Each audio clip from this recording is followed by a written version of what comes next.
In 2021, an observatory in China detected a gamma-ray signal from inside our galaxy, so powerful it broke records.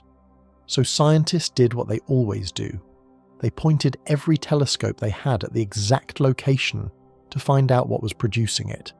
Every single wavelength came back completely silent. The only thing screaming from that spot in the sky was the gamma rays themselves. No pulsar, no black hole, no supernova remnant, no object of any kind. 5 years later, and study after study, nobody can tell you what is producing one of the most violent signals in our galaxy.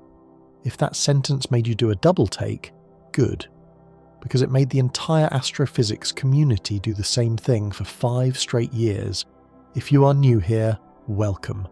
Subscribe, get comfortable, and stay until the end.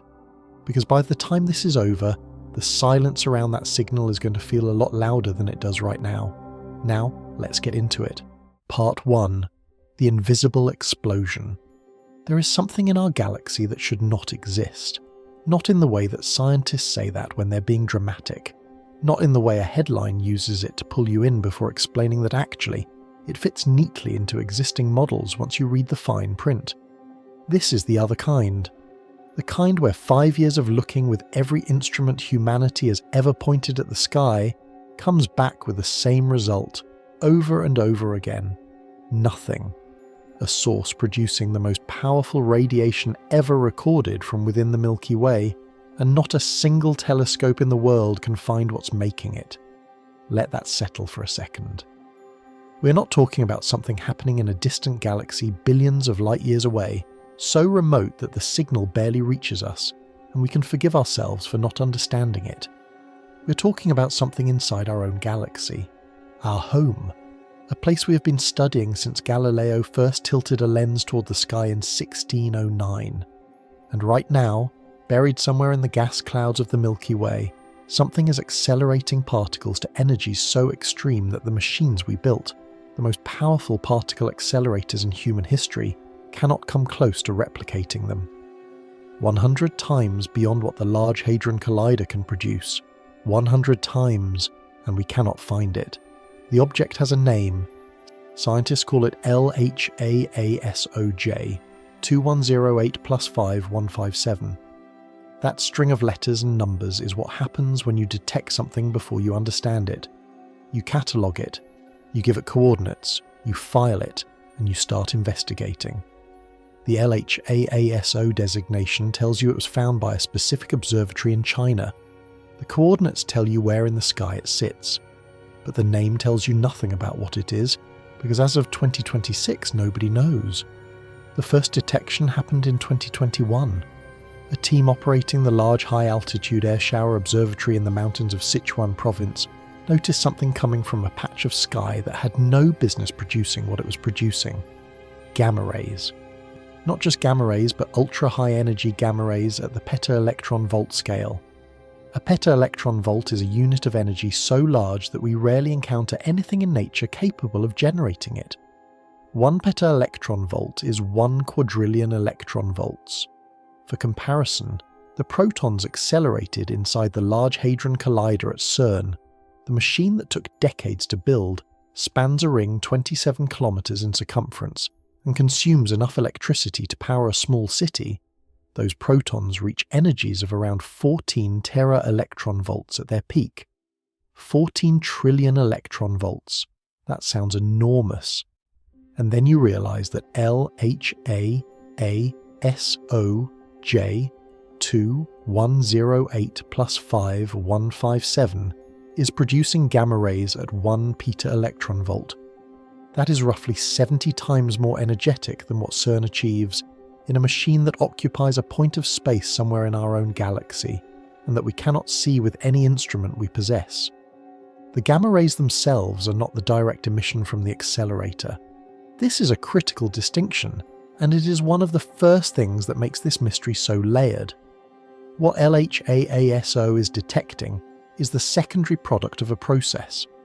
Something in that region of the galaxy is taking particles, protons most likely, and hurling them to peta-electron volt energies. Those protons then slam into the gas and dust clouds surrounding the source, and when they collide with the nuclei of atoms in the gas, they produce gamma rays as a byproduct. So what we are seeing is the aftermath. We are seeing the shockwave from an explosion we cannot locate. We are reading the fingerprints of a machine we cannot find. The gamma ray signal is real. Multiple instruments have confirmed it. It is structured, localized, persistent, and far too intense and organized to be written off as background noise or a statistical artifact. Something is there, but the something itself is dark. Completely, thoroughly, stubbornly dark. Scientists have a term for this. They call it a dark emitter, and they do not mean that metaphorically. They mean it in the most literal observational sense possible. The object emits no detectable radio waves. It produces no X-ray signature. It shows no infrared glow. It appears at no optical wavelength.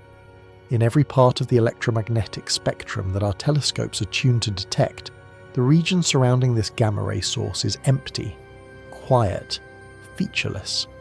It is as if someone switched off a star and left only its gravitational influence behind. Except here what remains is not gravity pulling on nearby matter, but raw, overwhelming energy pouring through gamma rays from a machine that casts no shadow, generates no glow, and leaves no trace of its own existence except in the particles it flings outward. The scale of what we do not understand here is the terrifying part. This is not a gap in knowledge at the frontier of the observable universe, where we can excuse ourselves by saying the distance is too great or the signal too faint. This is happening in our own galaxy, in our own backyard by cosmic standards, and the mystery is not fading with time. Over the next 5 years, scientists tried everything. They turned the best instruments in the world toward this object. They ran follow-up studies with radio arrays, infrared observatories, X-ray space telescopes, and optical cameras capable of imaging objects billions of times fainter than anything the naked eye could detect. And every single attempt made the mystery worse. We are detecting effects without a visible cause, and in the history of modern astronomy, that is one of the most unsettling sentences you can write. Part 2. The most powerful signal in the galaxy. To understand why the scientific community reacted to LHAASOJ 2108 + 5157. The way it did, why the detection prompted urgent follow-up campaigns across multiple continents, why researchers who normally work in separate subfields began coordinating observations within months of the catalogue publication, why the source has remained a focal point of high-energy astrophysics for 5 years, and counting. You need to understand what a pevotron is, and why finding one, even a hidden one, even one that resists every attempt at identification, matters enormously to a field that has been wrestling with a particular fundamental question for over a century. A pevotron is the name astronomers give to any astrophysical object capable of accelerating particles to peta-electron-volt energies. The term is a portmanteau, a compression of peta-electron-volt and accelerator, and it was coined because the category needed a name before the objects populating it were clearly identified. That sequencing, naming a category before its members are confirmed, reflects something important about the state of the field. Physicists knew pevotrons had to exist long before they could point to one with confidence. The reason they knew this takes us back over a century, to the discovery of cosmic rays themselves. Cosmic rays are high-energy particles, primarily protons and atomic nuclei, with a smaller component of electrons that travel through space at velocities close to the speed of light and rain, down continuously on Earth's atmosphere. They were first identified in the early 20th century through experiments showing that the ionization of air increased with altitude rather than decreasing, as would be expected if the ionizing radiation came from radioactive materials in the ground. The Austrian physicist Victor Hess made the critical balloon-based measurements in 1912 that demonstrated the radiation was coming from above, from space, and he received the Nobel Prize for the discovery in 1936. Since then, physicists have been measuring cosmic rays at ground-based observatories, at high-altitude balloons, and eventually in space, characterizing their energy spectrum, their composition, and their arrival directions with increasing precision over more than 100 years of effort. And for essentially that entire century, the central question has remained stubbornly open. Where do cosmic rays come from? What produces them?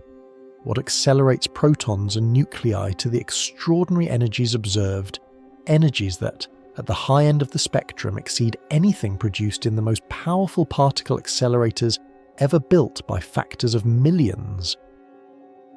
The question matters not just as a matter of scientific curiosity, but because cosmic rays are a significant component of the energy budget of the galaxy.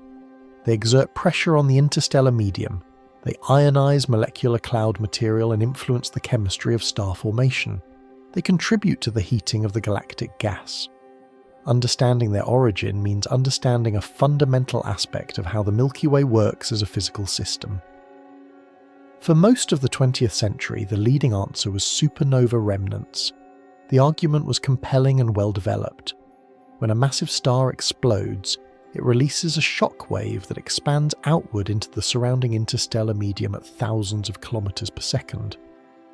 At the boundary of that shock wave, a process called diffusive shock acceleration operates. Charged particles, protons, atomic nuclei, become trapped in the turbulent magnetic field near the shock front and bounce back and forth across it repeatedly, gaining a small increment of energy with each crossing. Over thousands of years, as the remnant expands and the shock decelerates, particles accelerated through this process accumulate to high energies. They eventually escape the remnant and propagate into the broader interstellar medium as cosmic rays. The energy budget works out reasonably well. The kinetic energy released by galactic supernova explosions, if a few % of it goes into cosmic ray acceleration, is roughly sufficient to maintain the observed cosmic ray flux against losses and escape from the galaxy. The mechanism is physically well understood. The energy source is abundant. The model is elegant.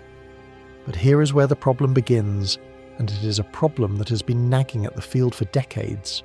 Supernova remnants, despite being the leading candidate for over half a century, have struggled to produce convincing observational evidence that they can accelerate particles all the way to peta-electron volt energies. The theoretical ceiling for diffusive shock acceleration in a supernova remnant is in the right neighbourhood. Models suggest the process can in principle reach somewhere around the peta-electron volt scale during the early, most energetic phase of a remnant's expansion. But the observational evidence for actual peta-electron volt acceleration in known supernova remnants has been incomplete and contested. The gamma-ray signatures expected from peta-electron volt protons interacting with surrounding gas have either been absent, ambiguous, or explicable through alternative mechanisms involving lower energy electrons rather than high energy protons. The crown that supernova remnants were assumed to wear, the title of primary galactic pevatron, had never been firmly placed on any specific object's head, so astronomers broadened the search. Pulsar wind nebulae were explored as candidates. Stellar wind bubbles around massive star clusters were considered. The regions near the galactic centre, with their dense gas and strong magnetic fields, attracted attention. And then LHAASO came online in the mountains of Sichuan province and began its survey of the gamma-ray sky with a sensitivity and energy reach that no previous instrument could match. When the collaboration published their first major source catalogue in 2021, the sources it contained were not marginal detections at uncertain energies. They were clear, statistically robust signals at energies definitively above the peta-electron volt threshold. Whatever was producing those signals, whatever physical objects or processes were responsible, they were operating as pevatrons in the most literal and unambiguous sense. The century-long search for confirmed galactic pevatrons had, suddenly, a set of candidates. LHAASOJ 2108 + 5157 was among them, and it was different from the others in a way that made it uniquely important and uniquely frustrating. Because whatever LHAASOJ 2108 + 5157 is, it is undeniably operating at or above the peta-electron volt threshold. The gamma-ray signal confirms this beyond reasonable statistical doubt, and yet it has no visible counterpart. No object that can be identified as the source. We have found the output of a pivatron without finding the pivatron itself, and that distinction is not a minor technical detail. It is the entire problem. This is worth pausing on, because the chain of events between the source and the detection is longer and more indirect than it might initially seem.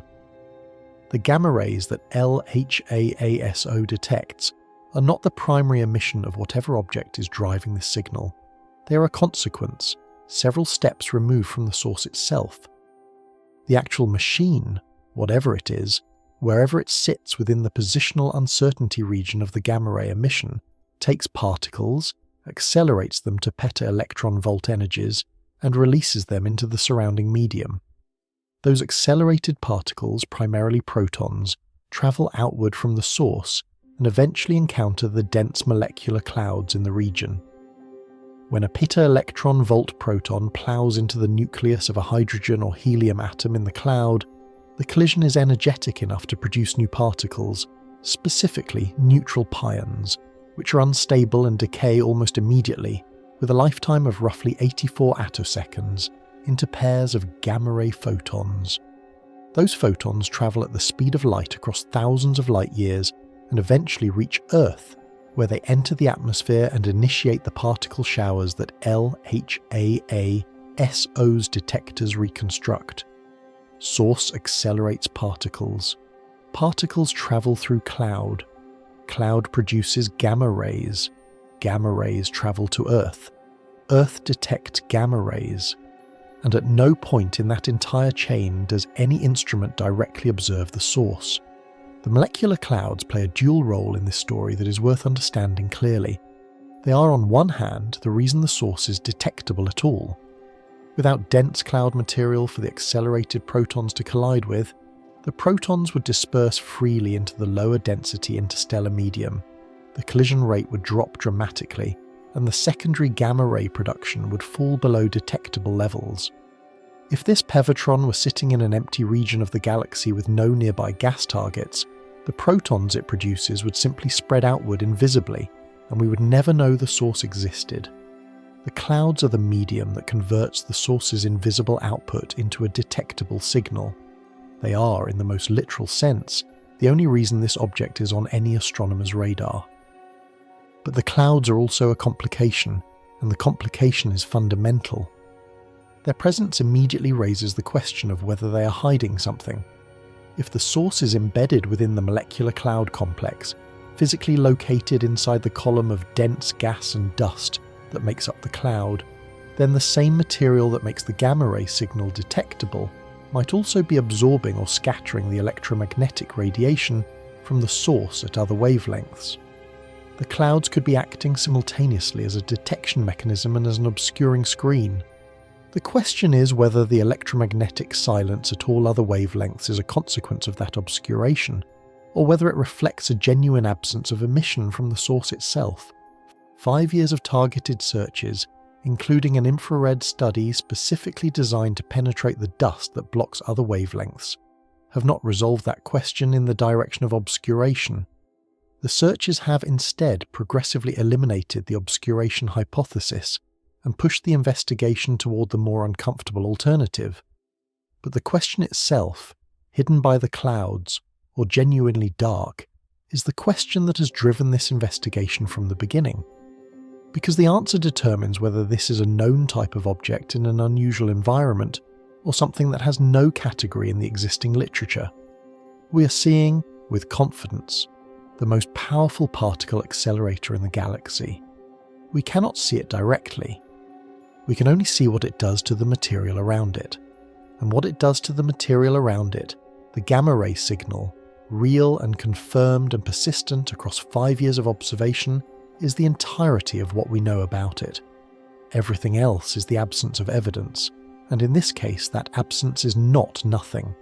It is the shape of a mystery that the field is only beginning to know how to approach. Part 3. How we found it and why that matters. the instrument that found LHAASOJ 2108 plus 5157 is not a telescope in any conventional sense. When most people hear the word telescope, they picture something with lenses or mirrors, something that gathers light and focuses it, something you could in principle point at the sky and look through. The Large High Altitude Air Shower Observatory is none of those things. It does not collect light. It does not focus electromagnetic radiation onto a sensor array. It does not take pictures of the sky the way Hubble does, or detect X-ray photons the way Chandra does. It does not even look up in any meaningful sense. What LHAASO does is something stranger and more indirect than any of that.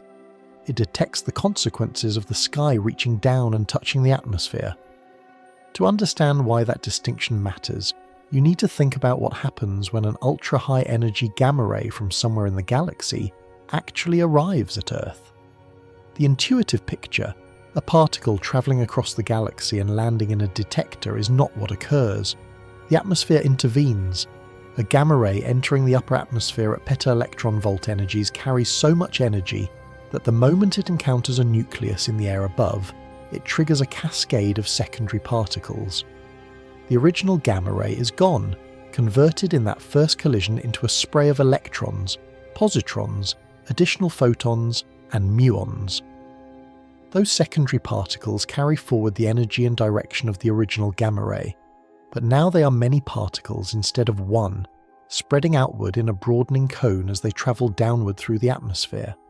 As those particles travel, they collide with more atmospheric nuclei, producing more secondaries, which produce more secondaries still, each generation of particles slightly lower in energy than the last, the cone widening continuously as the shower descends. By the time this particle cascade reaches ground level, it has spread across hundreds of square meters, sometimes more, a thin disk of energetic particles racing downward at nearly the speed of light, carrying within its geometry the encoded information about where the original gamma ray came from and how much energy it had. LHAASO is the instrument built to read that encoding. The facility covers over 1 square kilometre of ground in the mountains of Sichuan province in China, at an altitude of around 4,300 metres. That altitude is deliberate.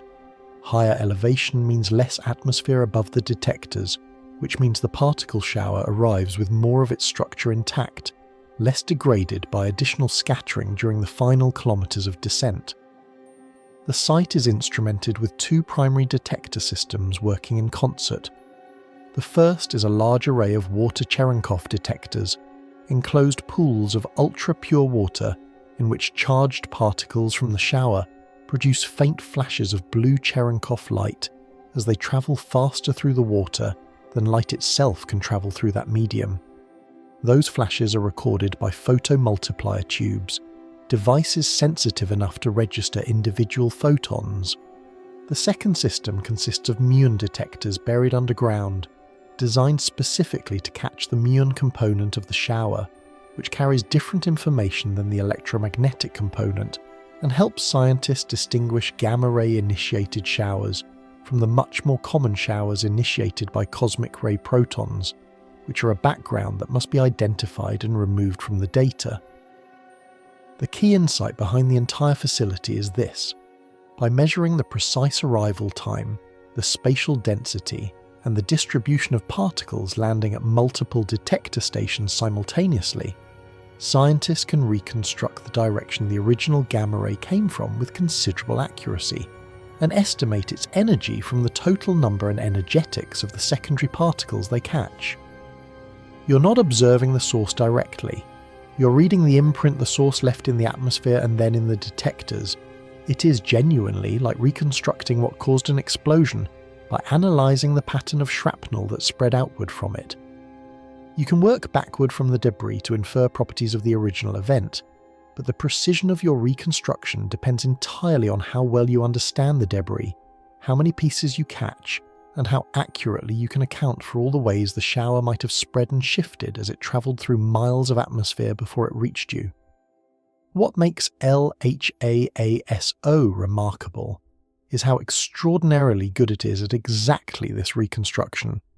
It is among the most sensitive ground-based gamma-ray detection facilities ever built, capable of recording events at energies that no previous instrument could reach with the same statistical confidence. Earlier generations of air shower arrays, built at lower altitudes or covering smaller areas, struggled to accumulate enough shower events at the highest energies to make statistically meaningful statements. LHAASO changed that. Its combination of large collecting area, high altitude, and the two complementary detector systems gives it a combination of sensitivity and background rejection that represents a genuine step forward in the field. When the LHAASO collaboration published their first major source catalogue in 2021, the community understood immediately that these detections were not weak, marginal signals sitting at the edge of statistical significance, where you might worry that a slightly different analysis would make them disappear. These were real. The numbers were compelling, the signal to noise was robust, and the source positions were determined well enough to make follow-up observations meaningful. Follow-up observation was not just warranted, it was urgent. And here is where the story takes the turn that makes LHAASOJ 2108+5157 so frustrating and so fascinating. Even with all that sensitivity, even with all that engineering and altitude and detector sophistication, LHAASO cannot pinpoint the origin of a gamma-ray signal with the same precision that an optical telescope can pin the position of a star. This is a fundamental limitation of the air shower technique, not a flaw in the instrument's design. When you're reconstructing a direction from the geometry of a particle shower, you're working with a statistical reconstruction. You're fitting a model to a pattern of detector hits and asking what incoming direction best explains the pattern. The precision of that fit is limited by shower-to-shower fluctuations, by uncertainties in the atmospheric models you use, and by the finite spacing of your detector array. For LHAASO, the angular resolution at the relevant energies is measured in fractions of a degree, typically somewhere between 1/10 of a degree depending on the energy range and the analysis method. A fraction of a degree sounds precise, and in absolute terms it is genuinely impressive for a ground-based instrument. But here is the problem that fraction of a degree creates in practice. The distance to LHAASOJ 2108+5157 is estimated at roughly 10,000 light-years. At that distance, 1/10 of a degree corresponds to a physical region of space approximately 170 light-years across. Half a degree corresponds to a region over 800 light-years wide. So when LHAASO says it has detected a source at a particular position in the sky, what it is actually telling you is that the source lies somewhere within a circle on the sky that, at the distance of this object, encompasses a region of space that could comfortably contain thousands of individual stars and all the interstellar material between them. That is not a pinpoint. That is a search area. Follow-up observations with other telescopes were designed to work within that search area and find the specific object responsible for the gamma-ray emission. The strategy was sound. Point radio telescopes, X-ray satellites, infrared facilities, and optical cameras at the region LHAASO identified. Look for any object within that area that has the kinds of properties associated with extreme particle acceleration.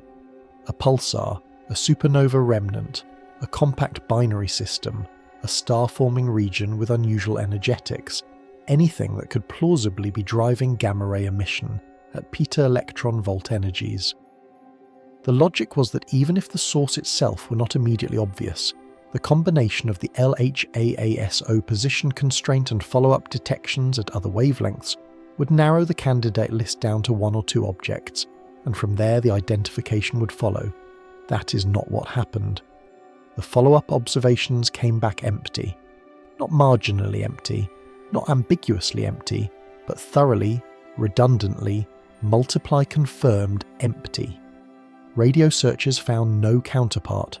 X-ray observations found no compact source. Infrared surveys found no heated dust, no shocked gas, no extended nebula structures. optical searches found nothing. The region that LHAASO's best reconstruction pointed to was, across every wavelength that astronomy knows how to use, completely featureless. The most advanced detection system ever built for high-energy gamma-ray astronomy found a signal of undeniable importance, a source producing radiation at energies that stagger the imagination, operating in our own galaxy, leaving an unmistakable mark in the particle showers raining down on a square kilometre of Chinese mountain. And then every other tool humanity has for looking at the sky confirmed, independently and repeatedly, that there is nothing in that region to find. LHAASO did its job perfectly. It found the signal. It characterized the energy. It provided coordinates good enough to search. The problem is not the instrument. The problem is what the instrument found, or rather, what it found the absence of. A source that is real beyond any reasonable statistical doubt, located somewhere in a defined region of our galaxy, producing the most energetic gamma rays ever recorded from a galactic object, and invisible to every other form of observation we possess. That gap between what LHAASO detected and what everything else could confirm is the gap this investigation has been trying to close for 5 years. It has not closed. Part 4. Turning every telescope toward it. When an object this energetic shows up in a gamma-ray survey, the standard protocol in astrophysics is rapid multi-wavelength follow-up. You do not wait. You do not sit on the detection and schedule observations for next year's telescope time allocation cycle. You coordinate, you communicate, and you move. Within months of the 2021 LHAASO catalogue publication, teams around the world had begun pointing radio telescopes, X-ray satellites, infrared observatories, and optical cameras at the region of sky containing LHAASOJ 210815557. The expectation was not that they would immediately solve the mystery, not that the first observation would return a clean identification and close the case. The expectation was simply that at least one of those observations would return a candidate. Something to anchor the investigation, a compact source, an extended nebula, a star cluster with unusual properties, any object at all that could plausibly be driving gamma-ray emission at peta-electron volt energies. Give us something to work with, give us a direction. The expectation was wrong. Start with radio, because radio is where you would reasonably expect to find the first clue. Radio telescopes are extraordinarily sensitive instruments, and they are specifically tuned to detect the kinds of emissions that high-energy astrophysical sources almost always produce as a matter of basic physics. Pulsars, rapidly rotating neutron stars that sweep beams of radio waves across space like cosmic lighthouses, are among the brightest radio objects in the galaxy relative to their physical size. They show up in surveys with unmistakable signatures, sharp, periodic pulses arriving with clockwork regularity, their timing so precise that astronomers use them as natural clocks to test theories of gravity. If a pulsar were responsible for the gamma-ray emission in this region, the radio surveys would have found it. Relativistic jets from compact binary systems, where a black hole or neutron star accretes material from a companion star, produce synchrotron radiation as the jet material accelerates and spirals in magnetic fields. That synchrotron emission is bright in radio. Supernova remnants produce extended radio shells as electrons in the remnant's magnetic field radiate. Star-forming regions produce radio emission from ionized gas heated by young, massive stars. The range of astrophysical objects and processes that produce radio emission is enormous, and the sensitivity of modern radio facilities is such that finding the radio counterpart of a known gamma-ray source is, under normal circumstances, one of the more straightforward tasks in observational astronomy. These were not normal circumstances. The radio searches of the LHAASOJ 2108+5157 region returned nothing. No point source at the expected position. No extended structure consistent with a supernova remnant or a pulsar wind nebula. No periodic pulsations that would identify a neutron star. No jet-like morphology. Nothing that could be unambiguously placed within the positional uncertainty region of the gamma-ray source and identified as its origin. The radio sky in that direction was, by every meaningful measure, quiet. Move to X-rays, because if radio failed, X-ray astronomy is the next natural place to look for the engine behind a peta-electron-volt gamma-ray source. X-ray astronomy is the discipline built specifically for studying the most energetic, most violent environments in the universe. Black holes accreting mass from companion stars are luminous X-ray sources. The accretion disk heats to temperatures of tens of millions of degrees and radiates intensely in the X-ray band, making these systems some of the brightest objects in the X-ray sky. Pulsars emit X-rays from their hot surfaces and from the shock regions where their winds interact with surrounding material. The expanding shock waves from supernova remnants heat interstellar gas to temperatures that produce diffuse X-ray glow spread across portions of the sky large enough to see clearly with space-based observatories. When the Chandra X-ray Observatory launched in 1999, it transformed the field by producing X-ray images with angular resolution approaching that of optical telescopes, revealing structures and point sources that previous X-ray missions could only detect as blurs. If there is a compact high-energy object in the LHAASO region, a neutron star, a black hole binary, anything involving accretion or extreme magnetic fields, Chandra or its equivalents should have the sensitivity to find it. X-ray searches of the region came back empty. No compact point source at the expected position. No diffuse emission consistent with a hot shock wave expanding into the surrounding medium. No signatures of accretion. No spectral features associated with extreme magnetic field environments. The X-ray sky in the direction of LHAASOJ 2108 + 5157 was as blank as the radio sky, then infrared. This is where the searches started to feel genuinely strange, because infrared observations are specifically designed to see through the obstacles that block other wavelengths. The Milky Way is threaded with dust, microscopic solid particles of silicates and carbon compounds that scatter and absorb shorter wavelengths of light with remarkable efficiency. An object sitting behind even a modest column of dust will be invisible to optical telescopes. The dust simply absorbs the visible light before it reaches us. But infrared radiation, with its longer wavelengths, passes through dust far more easily.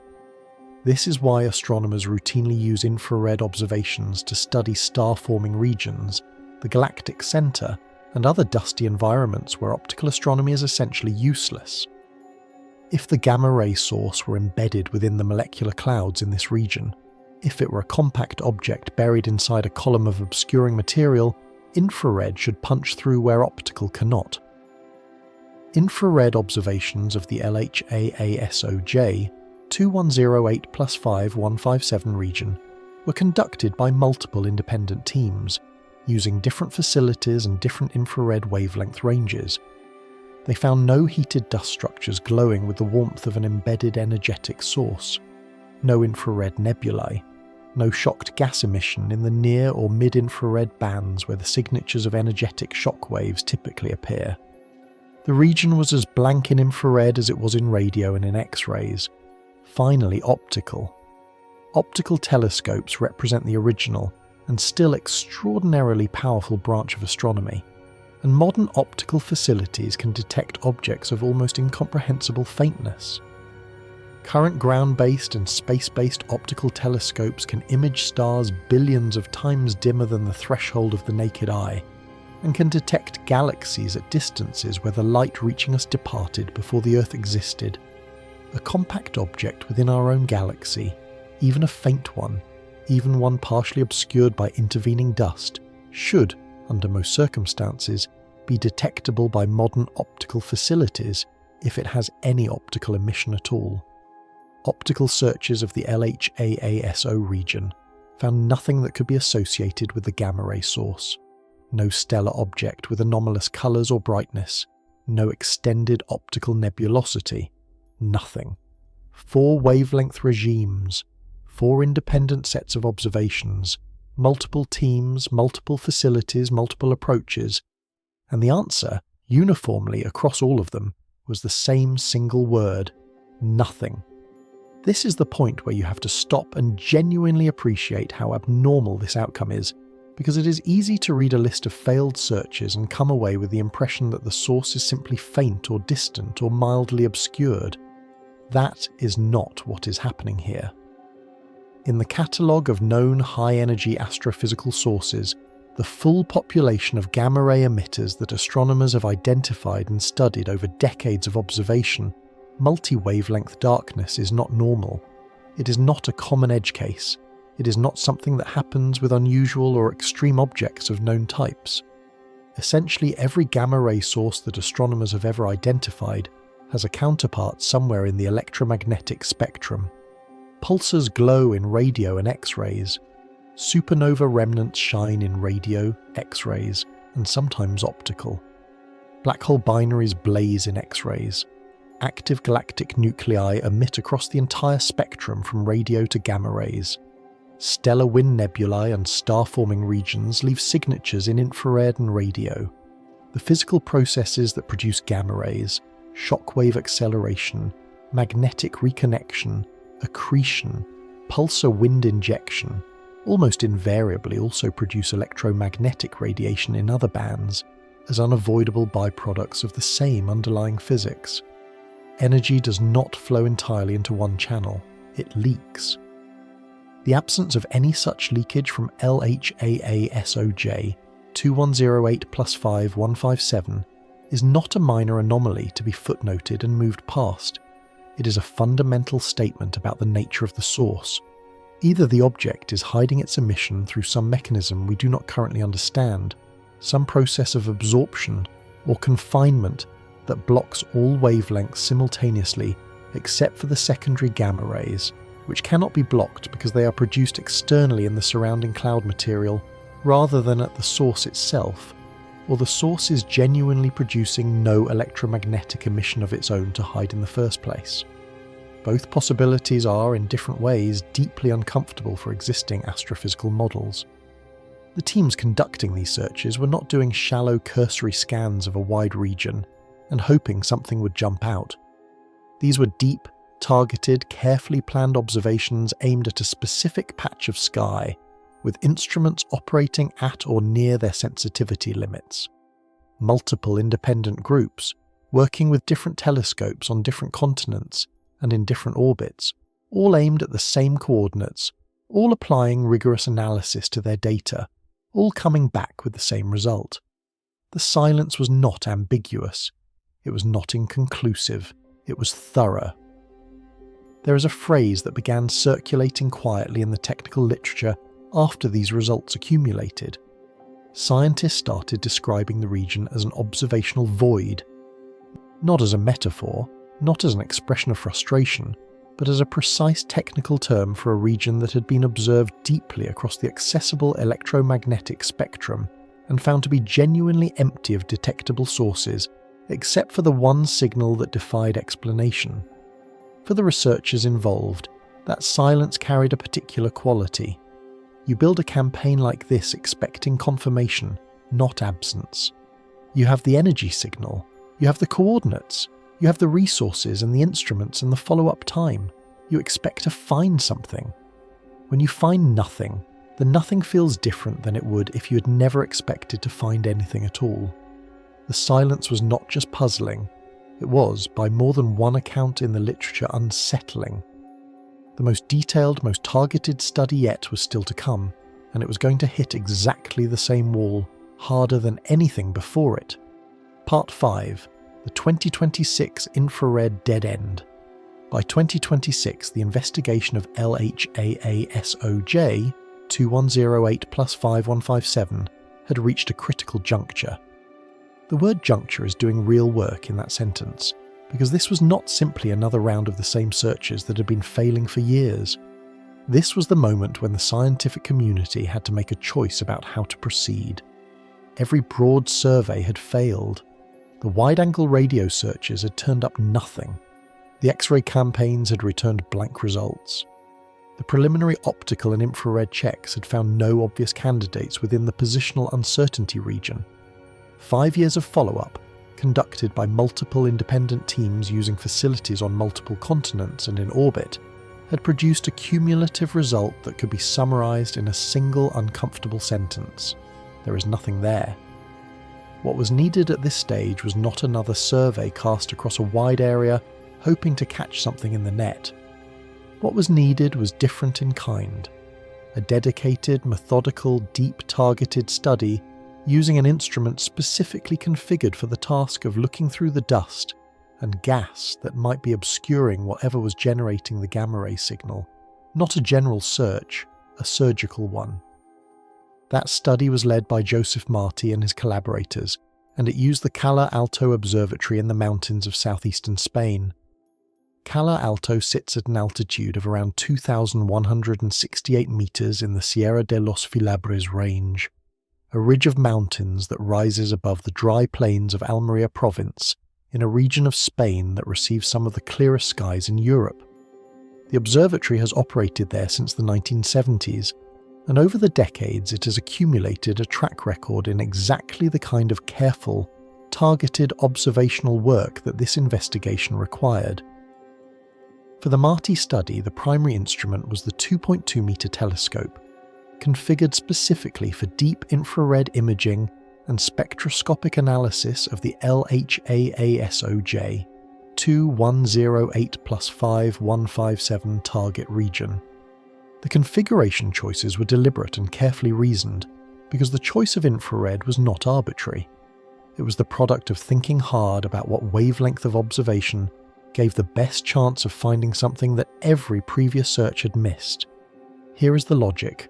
The molecular clouds in the vicinity of LHAASOJ 2108+5157 contain enormous quantities of dust, microscopic solid particles that are extraordinarily efficient at absorbing and scattering visible light.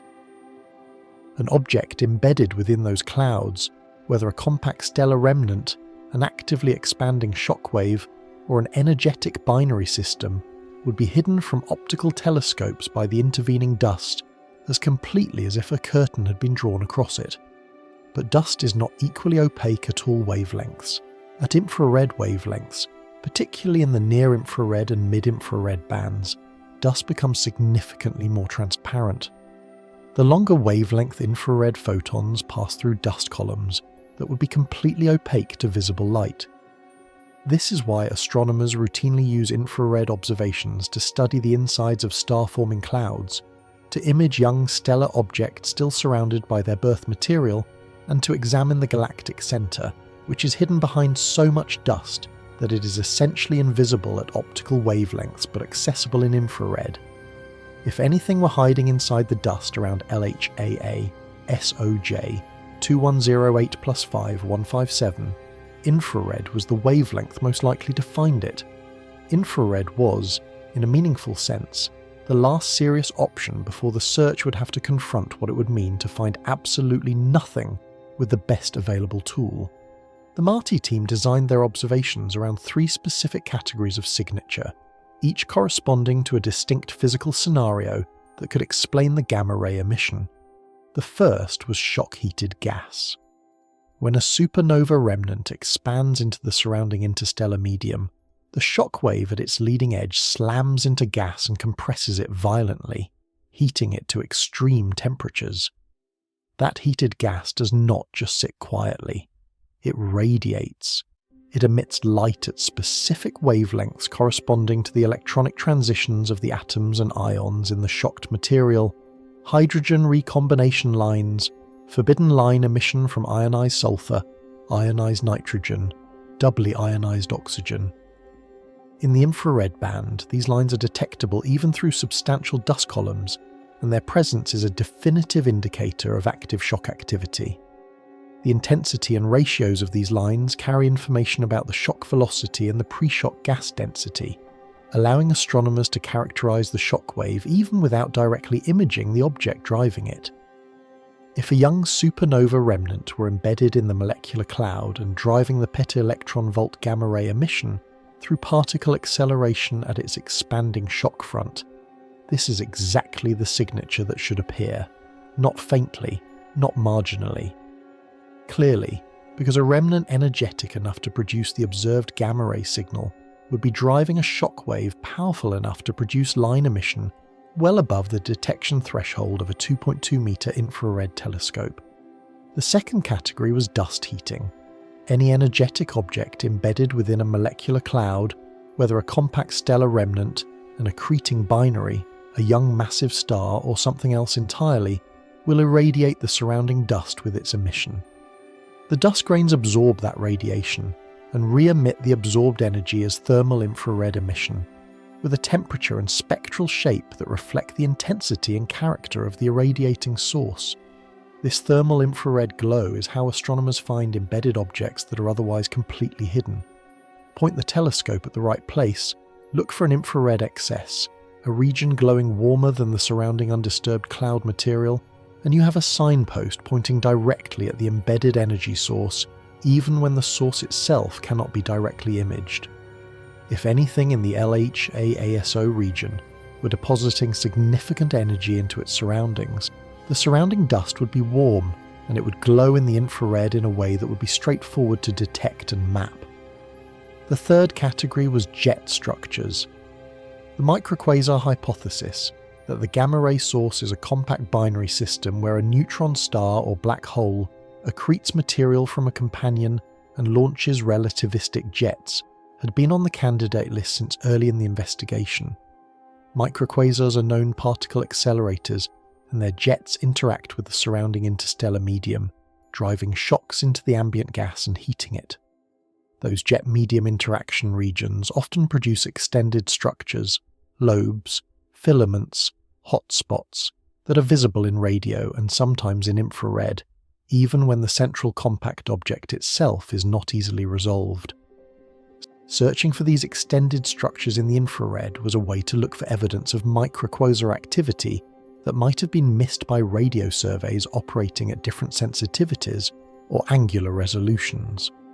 Even if the core of the system were unresolved, the interaction of its jets with the surrounding cloud material might leave an infrared imprint large enough to detect. The observations were conducted.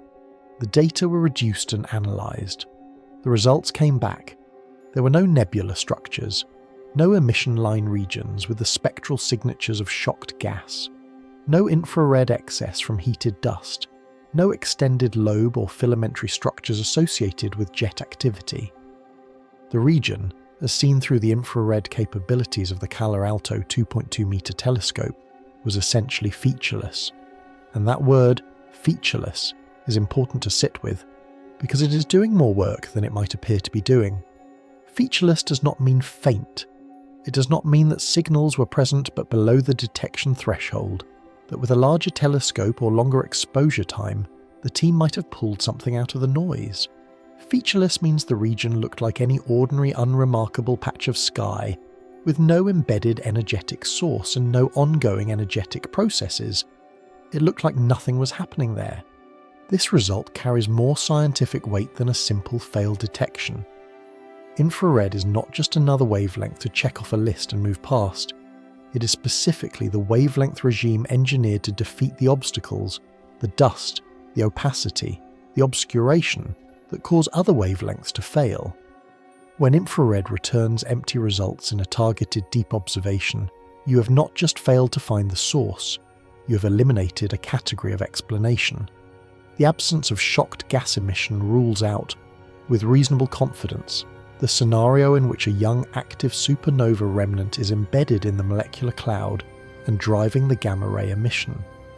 A remnant powerful enough to produce the observed signal would produce shocks powerful enough to produce detectable infrared line emission. No lines were found. The absence of dust heating emission rules out the presence of any highly luminous embedded source depositing significant energy into the surrounding medium. No dust glow was found. The absence of jet-associated structures removes the last remaining infrared accessible evidence for microquasar activity in the region. No jets were found. What the MARTI study accomplished, in the precise language of astrophysics, was to move the problem. Before the study, the operative question was whether the source was hidden, whether some combination of dust, distance, and observational geometry was conspiring to keep a known type of object out of view. That is a tractable problem. Hidden objects can be found with the right instruments and the right wavelengths. After the study, the question became something fundamentally different and fundamentally harder. Because hidden objects leave traces, they heat the gas and dust around them, they drive shock waves into the interstellar medium, they blow bubbles and carve cavities in molecular clouds, they interact with their environments in ways that are detectable, even when the objects themselves cannot be directly imaged. The source of the LHKA-SOJ 2108 plus 5157 gamma-ray emission is not doing any of those things, or if it is doing them at levels so far below what the physics predicts that the predictions themselves must be wrong. Whatever is generating peta-electron-volt gamma rays in that direction is producing a confirmed, real, persistent effect on the surrounding molecular cloud material. The gamma rays are the proof of that, without producing any of the environmental side effects that physics says must accompany that level of energetic activity. The best instrument available for seeing through cosmic dust looked at this region carefully, thoroughly, and with a specific plan for what to find. It saw nothing. That is not a failure of the instrument, it is a result, and it is one of the most troubling results to emerge from high-energy astrophysics in recent memory. Part 6. The False Lead That Fooled Everyone. In 2025, about midway through the multi-year investigation of LHAA-SOJ 2108 plus 5157, something happened that briefly changed the tone of the research. Not dramatically, not with a press release or a headline. The change was quieter than that, more internal to the community, a shift in posture from grinding frustration towards something that felt cautiously like possibility. A team conducting radio observations of the region detected a source, a genuine, real, detectable radio signal coming from within the positional uncertainty region of the gamma-ray emission. After years of empty searches across every wavelength that astronomy could bring to bear, finding anything at all felt significant. The scientific community, quietly but perceptibly, began to lean forward. To understand why this detection generated the reaction it did, you need to appreciate the psychological texture of the investigation up to that point.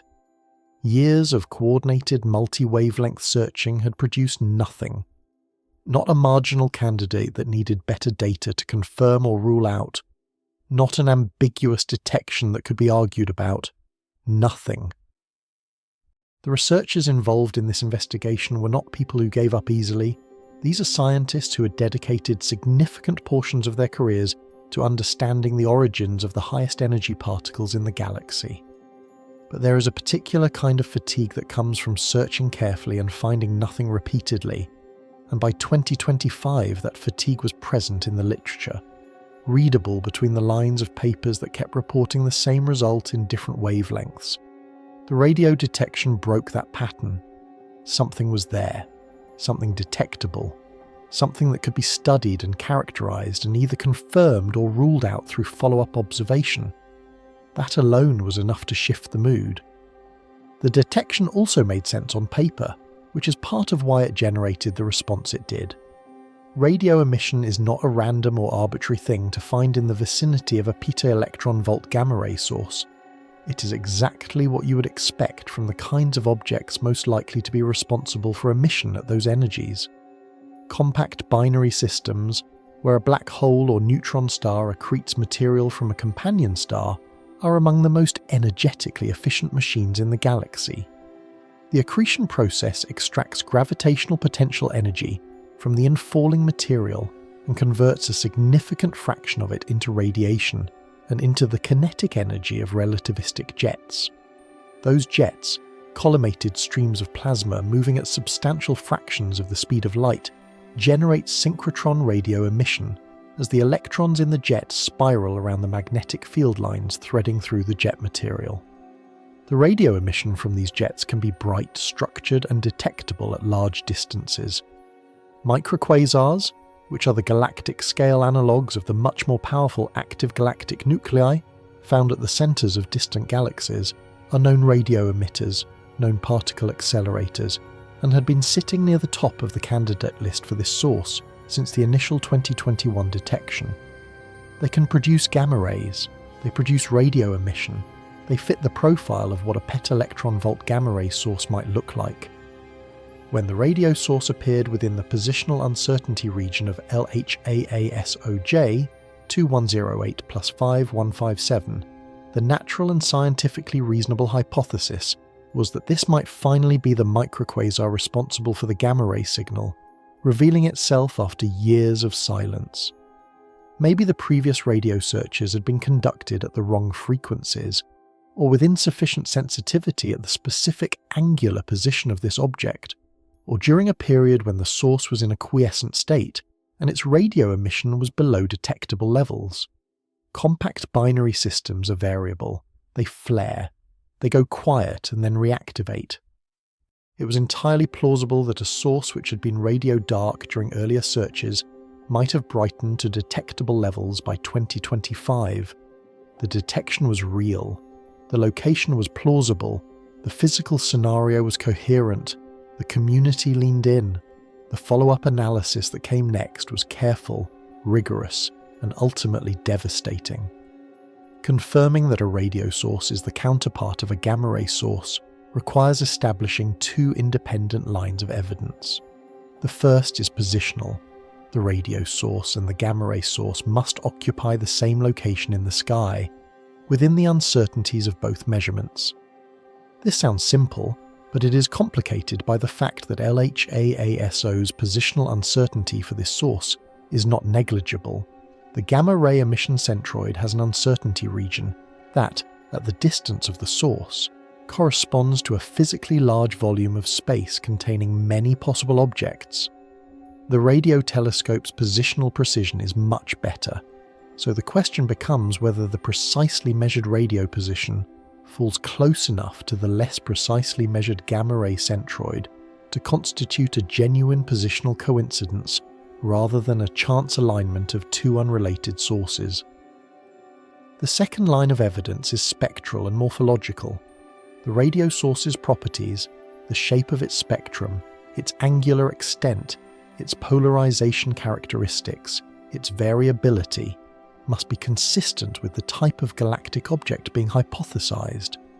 The team worked through both checks systematically. The positional comparison came first, when they refined the coordinates of the radio source using the full resolution of their radio data and compared those coordinates to the best available estimate of the gamma-ray emission centroid. The match was not good enough. The offset between the radio position and the gamma-ray position was larger than could be accounted for by combining the measurement uncertainties of both instruments in quadrature. In simpler terms, the radio source was not sitting where the gamma-ray source was sitting, at least not within the margins of error that the data supported. In a field where positional coincidence is one of the primary tools for establishing physical associations between sources detected at different wavelengths, an offset of this magnitude is not a technicality, it is disqualifying. The spectral analysis deepened the problem further. When radio astronomers measure the spectrum of a source, the way its radio brightness varies as a function of frequency.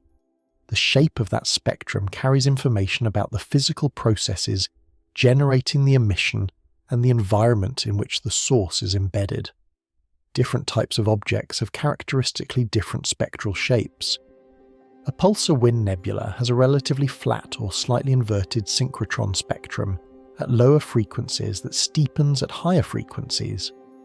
A compact binary systems jet typically produces a flat or slightly inverted spectrum over a wide frequency range. An extragalactic radio galaxy, powered by a supermassive black hole at its centre and observed from a distance of billions of light years, has its own characteristic spectral shape, often steep and with features related to the aging of the electron population in its radio lobes. The radio source found near LHAASOJ 2108 plus 5157 had spectral properties that did not match a galactic compact object of any type. They matched an extragalactic background source, a radio galaxy, an object not 10,000 light-years away in the Milky Way, but billions of light-years away in the distant universe, its radio emission crossing cosmological distances before reaching Earth, its apparent position in the sky happening by pure geometric coincidence to fall within the same patch of sky as the LHAASO gamma-ray source. It was a false association. Not a mistake in the detection, the radio source was real and the measurement was accurate. But a cosmic coincidence of projection, the kind that happens routinely in astronomy when you're searching a region of sky that, viewed along that line of sight, contains not just the nearby structures of the Milky Way, but also the entire depth of the observable universe behind them. The radio source and the gamma-ray source were not physically connected in any meaningful way. They were separated by billions of light-years. The only relationship between them was the accident of direction. From Earth's vantage point, they happened to appear in the same part of the sky. The psychological impact of this correction on the research community was real and notable, in the understated way that emotional states tend to manifest in scientific contexts. Before the false lead, the researchers were frustrated but still actively engaged, still working through possibilities, still conducting searches. The discovery of the radio source had introduced something that had been largely absent from the investigation for years: a specific object to examine, a concrete candidate to test, a direction that felt like progress rather than the accumulation of further negative results. After the correction, the frustration acquired a new quality, because the false lead did not just fail to explain the gamma-ray source, it demonstrated, in a concrete and specific way, one of the most challenging aspects of this particular investigation. When your gamma-ray detection instrument cannot localize a source to better than a region tens of light-years across at the source distance, and when every other wavelength search within that region comes back empty, you face a problem that goes beyond simply needing more telescope time. You face the problem that even the detections you make can mislead you. Any source that happens to lie within the positional uncertainty region of the gamma-ray emission is a potential candidate. The universe behind those coordinates contains an enormous number of objects at all distances: stars, stellar remnants, background galaxies, radio sources at cosmological distances. Distinguishing a true physical association from a projection coincidence requires the kind of careful multi-parameter analysis that the team conducted here, and even that analysis, done correctly, ends in ruling out the only candidate that had emerged in years of searching. The invisible accelerator was not just invisible, it was, by this point in the investigation, actively resisting every attempt to make it visible. The one detection in years of searching had turned out to be a background galaxy billions of light-years away, with no physical connection to the source whatsoever. The mystery had not deepened in a productive direction. It had simply deepened. Part 7. The supernova that isn't there. From the beginning of the investigation, the hypothesis that generated the most scientific confidence, the explanation that felt most likely, the one that fit most naturally with established astrophysics, the one that senior researchers in the field would have bet on if betting were a standard part of the scientific process, was that LHAASOJ 2108 plus 5157 was powered by a supernova remnant embedded within the nearby molecular clouds. This was not a wild guess reached by elimination or desperation. It was not a fringe idea proposed because nothing else came to mind. It was the product of a century of accumulated study of cosmic ray origins, built on some of the most carefully tested theoretical frameworks in all of high-energy astrophysics, and it fit the available evidence about as well as any hypothesis could fit evidence, when the evidence consists primarily of a gamma-ray signal and an absence of everything else. The argument for a supernova remnant as the driving source went like this. When a massive star, a star with at least 8 to 10 times the mass of the Sun, exhausts the nuclear fuel that has sustained it against gravitational collapse for millions of years, the core collapses catastrophically in a fraction of a second. The outer layers of the star, no longer supported by the outward pressure of the collapsing core, fall inward and then rebound in a shock wave of almost incomprehensible violence. The resulting explosion releases approximately 10 to the power of 44 joules of energy. That number is abstract to the point of meaninglessness without context, so consider this. It is roughly equivalent to the total energy output of the Sun over its entire 10 billion year lifespan, released not over billions of years but in a matter of seconds. The shockwave from that explosion expands outward into the surrounding interstellar medium at thousands of kilometers per second. At that speed, it would cross the distance from Earth to the Moon in less than 2 minutes. As that shockwave expands, it does something that is directly relevant to the mystery of LHAASOJ 2108 plus 5157. It creates conditions for particle acceleration. Charged particles, protons, atomic nuclei, electrons become trapped in the turbulent magnetic field at the shock front and bounce back and forth across it repeatedly, gaining a small increment of energy with each crossing. This process, called diffusive shock acceleration, is one of the most well-understood mechanisms for producing high-energy particles in astrophysical environments. Over thousands of years, as the shockwave gradually decelerates by sweeping up the mass of the surrounding interstellar medium, the particles it has been accelerating accumulate to enormous energies. During the most energetic phase of the remnant's expansion, the phase when the shock is still moving fast and the magnetic field is still strong, the maximum energy achievable through this process approaches, and in the right conditions can reach the peta-electron-volt scale. The molecular clouds in the vicinity of LHAASOJ 2108 plus 5157 complete the picture. Dense molecular clouds, sitting within reach of the accelerated proton population produced by the expanding remnant, act as targets. Accelerated protons stream outward from the remnant, penetrate the cloud material, and collide with the atomic nuclei in the cloud. Those collisions produce neutral pions, which decay almost immediately into pairs of gamma-ray photons. The result is a gamma-ray source illuminated by the cloud material, with the spectrum and intensity of the gamma rays encoding information about both the number and energy distribution of the accelerated protons striking the cloud. When astronomers looked at the gamma-ray properties of LHAASOJ 2108 plus 5157, the shape of the spectrum, the total luminosity, the spatial extent of the emission, the supernova remnant scenario reproduced those properties naturally. Everything about the setup seemed to fit. In 2023, a team went further than qualitative agreement and ran detailed quantitative simulations of the conditions required to reproduce the observed gamma-ray emission under the supernova remnant hypothesis. This kind of simulation work is important because it translates a general hypothesis into specific, testable predictions. The results place tight constraints on what the remnant would have to look like if it were real. It would need to be relatively young, less than 10,000 years old, because older remnants lose energy through processes that reduce their acceleration efficiency below the peta-electron-volt threshold. 10,000 years is young by astrophysical standards, but it is not unusually young. Several known supernova remnants in the Milky Way fall in that age range, and they are among the most studied objects in high-energy astrophysics. The remnant would also need to be in close physical proximity to the molecular clouds, within roughly 200 light-years of the cloud material, to ensure that enough of the accelerated proton population reaches the cloud before dispersing, and it would need to be currently in an active phase of expansion, still driving a powerful shockwave through the surrounding medium, rather than having decelerated to a slow, cold shell.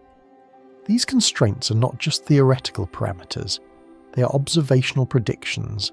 Every specific requirement that the simulation placed on the hypothetical remnant corresponds directly to a physical signature that should be detectable with existing instruments. A supernova remnant less than 10,000 years old and still in an active expansion phase would produce a shell of radio emission surrounding the geometric center of the explosion.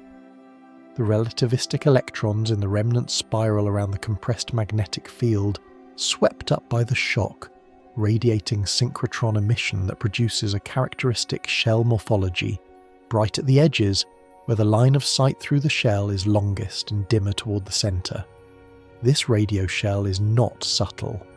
Known young remnants like Cassiopeia A, which is estimated to be roughly 350 years old, are among the brightest radio sources in the sky outside the solar system. Even less energetic remnants are detectable across large distances. A remnant capable of driving peta-electron volt acceleration should be radio bright. The same remnant would heat the surrounding interstellar medium to temperatures of tens of millions of degrees through the passage of the shockwave, producing diffuse X-ray emission detectable by space-based X-ray observatories across a region of sky corresponding to the physical extent of the shock-heated gas. X-ray emission from supernova remnants is one of the primary ways these objects are catalogued and studied.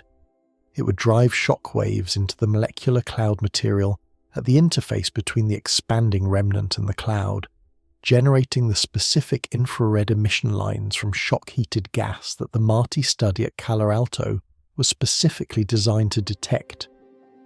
Taken together, these signatures, radio shell, X-ray glow, infrared shock lines, form a mutually reinforcing set of evidence that any active, young, energetic supernova remnant should display clearly and simultaneously. None of those signatures were found. Not the radio shell, not the X-ray glow, not the infrared shock emission lines, not any combination of them.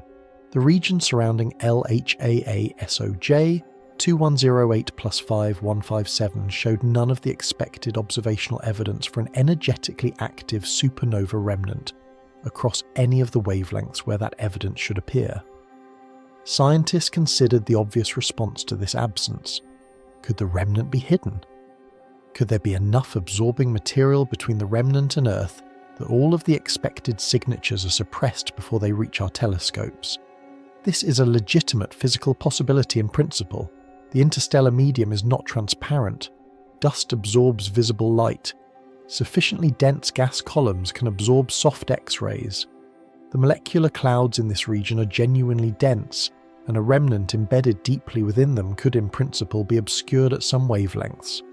But this is exactly where the infrared argument becomes not just relevant but decisive.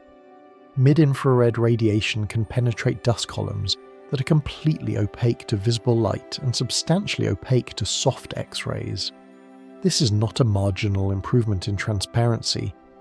It is the difference between seeing nothing and seeing clearly.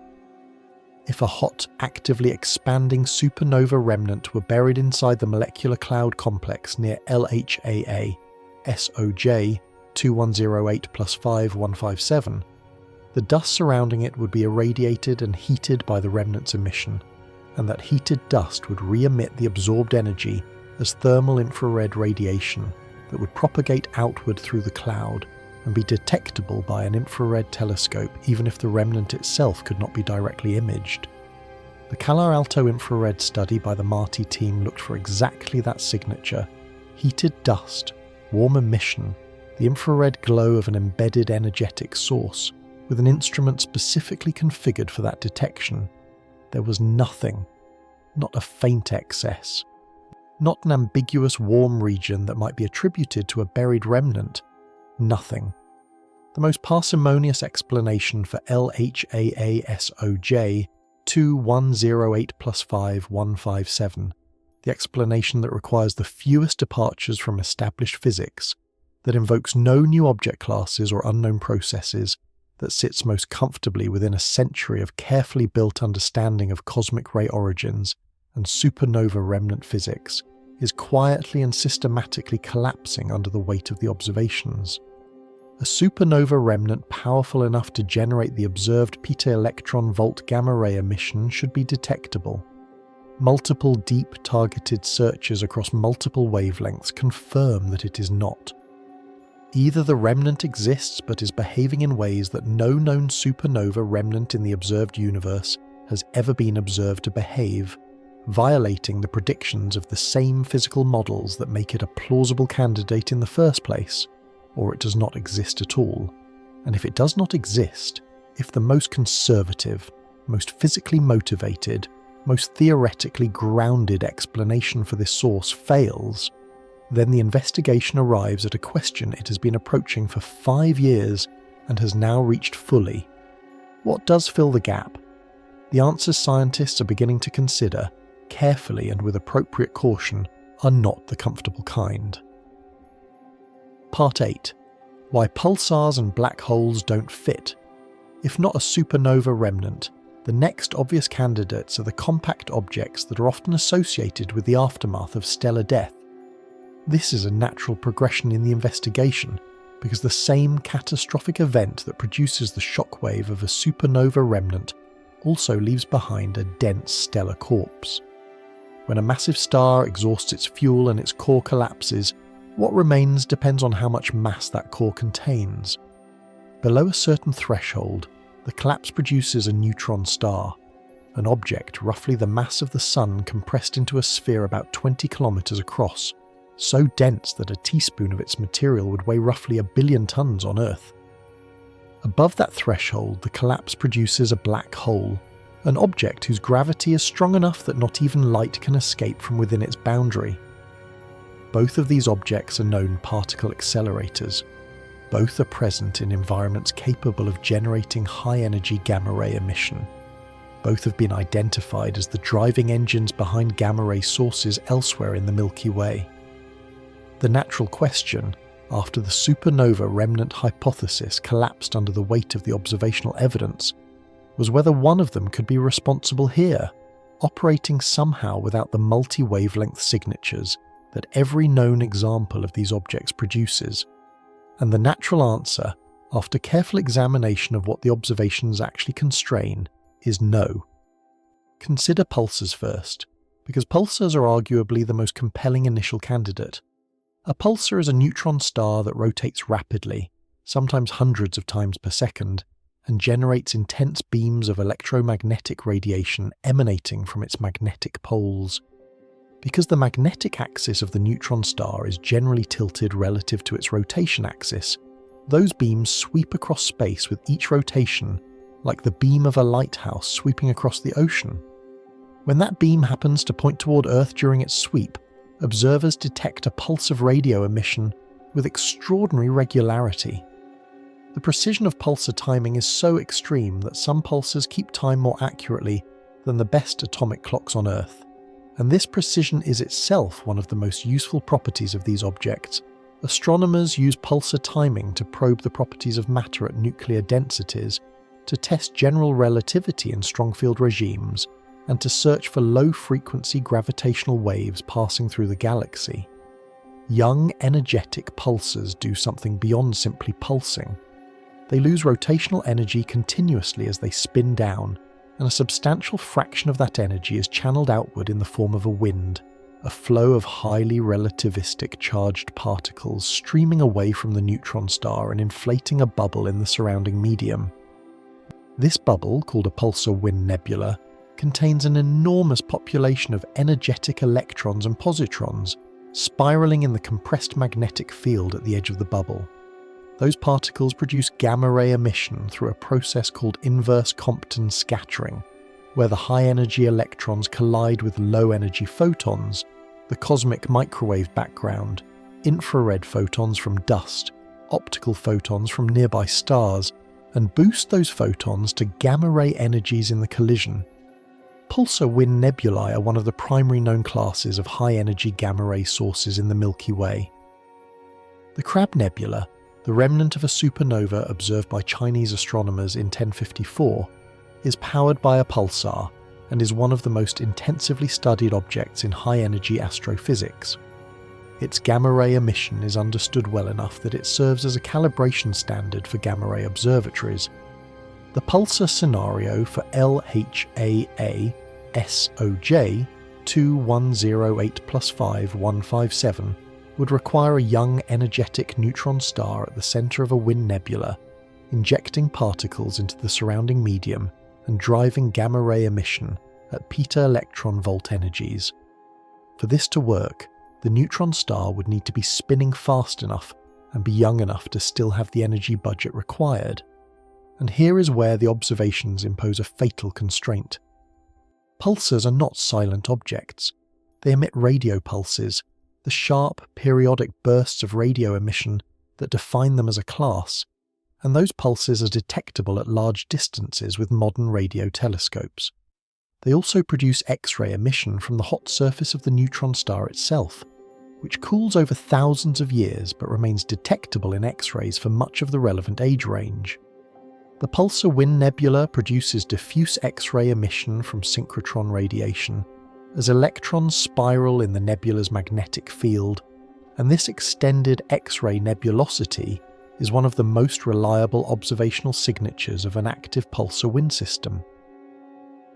No radio pulsations have been detected in the direction of LHAASOJ 2108+5157, despite radio searches sensitive enough to find a wide range of known pulsar types.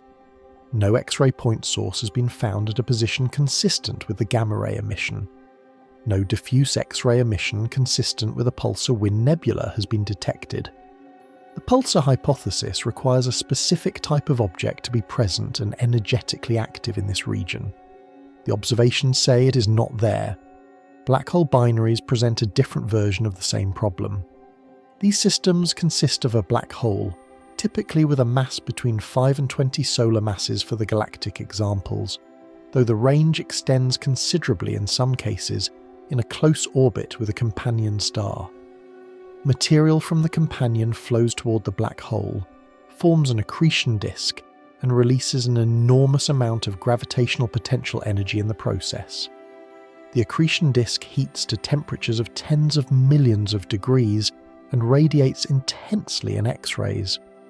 In many of these systems, a fraction of the accreting material is redirected into relativistic jets, collimated outflows of plasma moving at substantial fractions of the speed of light that produce synchrotron radio emission and sometimes contribute to gamma-ray production as well.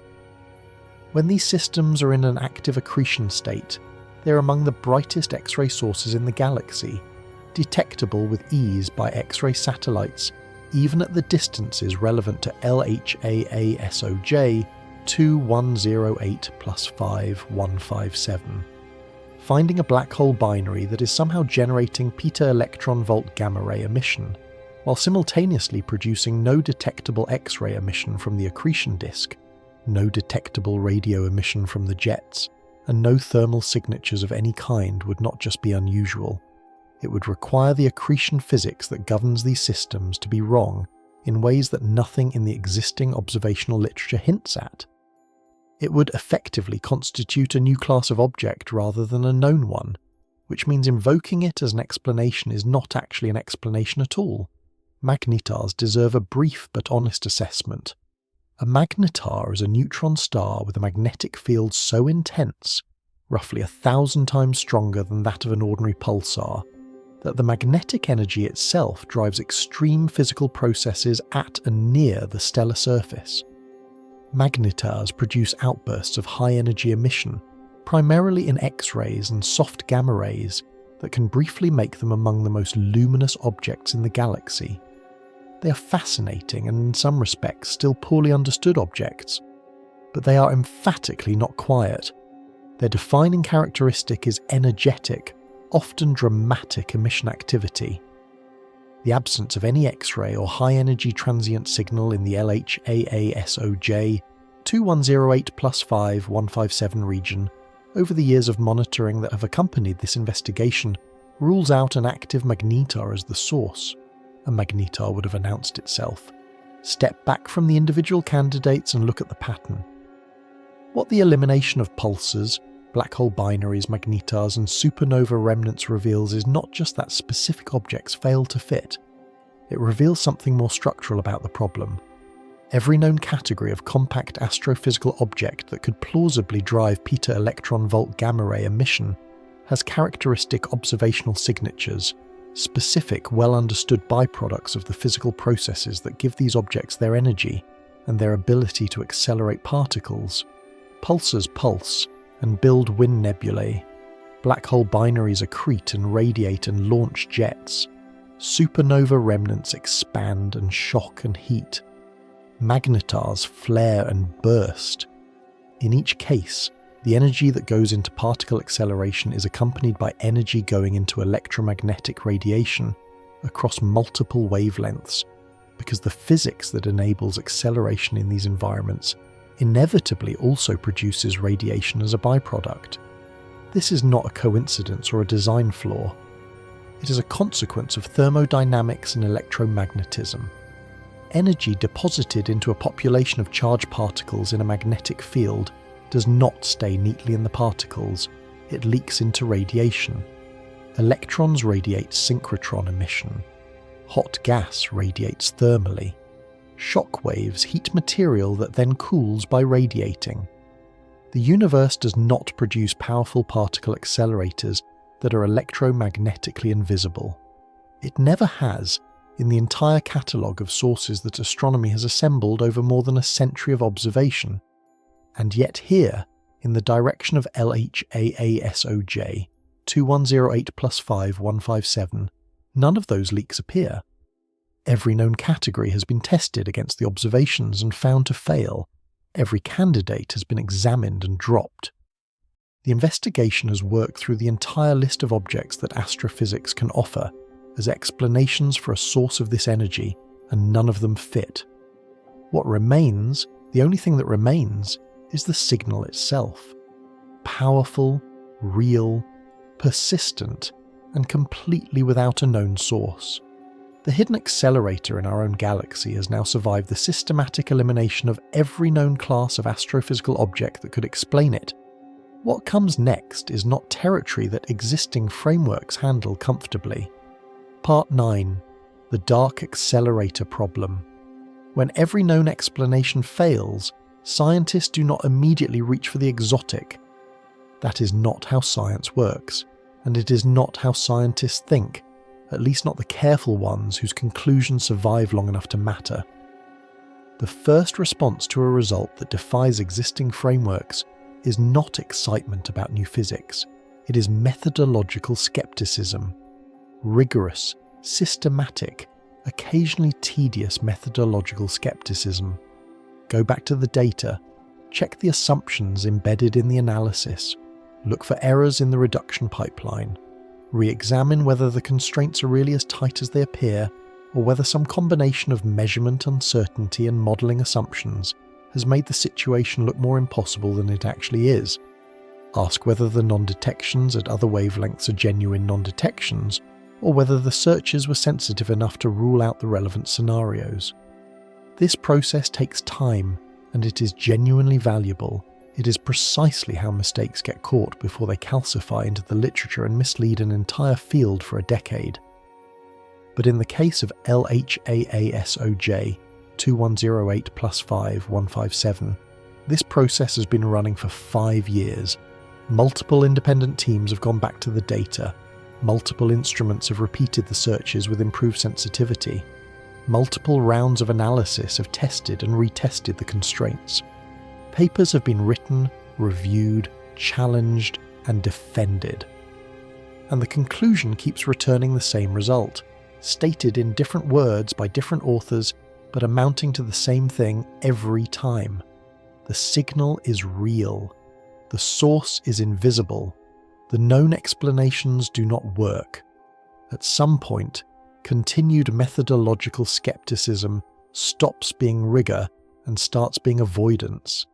That point has been reached, and so scientists have begun, carefully and with appropriate caution, and with the kind of hedged language that reflects genuine intellectual discomfort, to engage with a concept that is genuinely new, the idea of a dark accelerator. It is worth being precise about what that term means and what it does not mean, because precision matters here, and the word dark carries baggage in astronomy that can mislead. This is not dark in the sense of dark matter, the hypothetical non-luminous mass component that makes up roughly 27% of the universe's energy density, and that physicists have been searching for directly since the 1980s. The connection to dark matter is not entirely absent from some of the more speculative corners of the literature, and we will come back to that, but it is not the primary meaning. Dark accelerator means dark in the most literal, operational, observational sense of the word. An astrophysical object that accelerates particles to pitta-electron volt energies and produces essentially no electromagnetic radiation through its own physical processes. No synchrotron emission from relativistic electrons spiraling in magnetic field lines. No thermal radiation from heated gas surrounding the acceleration region. No non-thermal X-rays from inverse Compton scattering. No radio emission from jets. No infrared glow from heated dust. Nothing. Just the secondary gamma rays produced when the accelerated protons travel outward and slam into the nuclei of atoms in the nearby molecular cloud material. And even those gamma rays are not the source's own emission. They are the emission of the cloud, excited by the source's output. The problem with this concept is not that it is logically impossible. Logical impossibility would actually be easier to deal with, because you could simply rule it out and keep searching for something that fits within existing frameworks. The problem is more subtle and more uncomfortable than impossibility. The problem is that our current theoretical models do not predict it. They do not even approach predicting it. In the standard framework for understanding particle acceleration in astrophysical plasmas, the framework built up over decades of theoretical work and tested against hundreds of observed sources, the processes that boost charged particles to high energies almost invariably produce synchrotron radiation as an unavoidable byproduct. The reason is straightforward. Astrophysical plasmas almost always contain both protons and electrons. Electrons are light, roughly 1,836 times lighter than protons, and light-charged particles in magnetic fields radiate efficiently. The power radiated by a charged particle through synchrotron emission scales as the square of the particle's energy divided by the square of its mass. For electrons at high energies in a magnetic field, synchrotron radiation is not a minor side effect. It is a dominant energy loss mechanism. You cannot accelerate electrons in a magnetized plasma to high energies and avoid producing synchrotron emission. The physics does not allow it, and yet this source appears to be doing exactly that. Several ideas have been discussed in the literature in an attempt to construct a physically plausible model for a dark accelerator, and it is worth working through them honestly, including their limitations, because the limitations are as informative as the ideas themselves. The most physically grounded possibility is that the source is accelerating primarily protons rather than electrons. The mass difference between protons and electrons has a direct consequence for synchrotron radiation. Because synchrotron power scales inversely with the square of the particle mass, a proton radiates synchrotron emission at a level roughly 3 million times weaker than an electron of the same energy in the same magnetic field. A proton accelerator operating at peta-electron volt energies would produce synchrotron emission, but the emission would fall at radio wavelengths and at a luminosity potentially far below the detection threshold of current radio surveys. This is a physically coherent idea. It would explain why the radio searches have returned nothing. Proton-dominated acceleration is not without precedent. There is an ongoing debate in the field about whether the gamma-ray emission from certain supernova remnants is predominantly hadronic, meaning proton-driven, or leptonic, meaning electron-driven, and hadronic scenarios are taken seriously.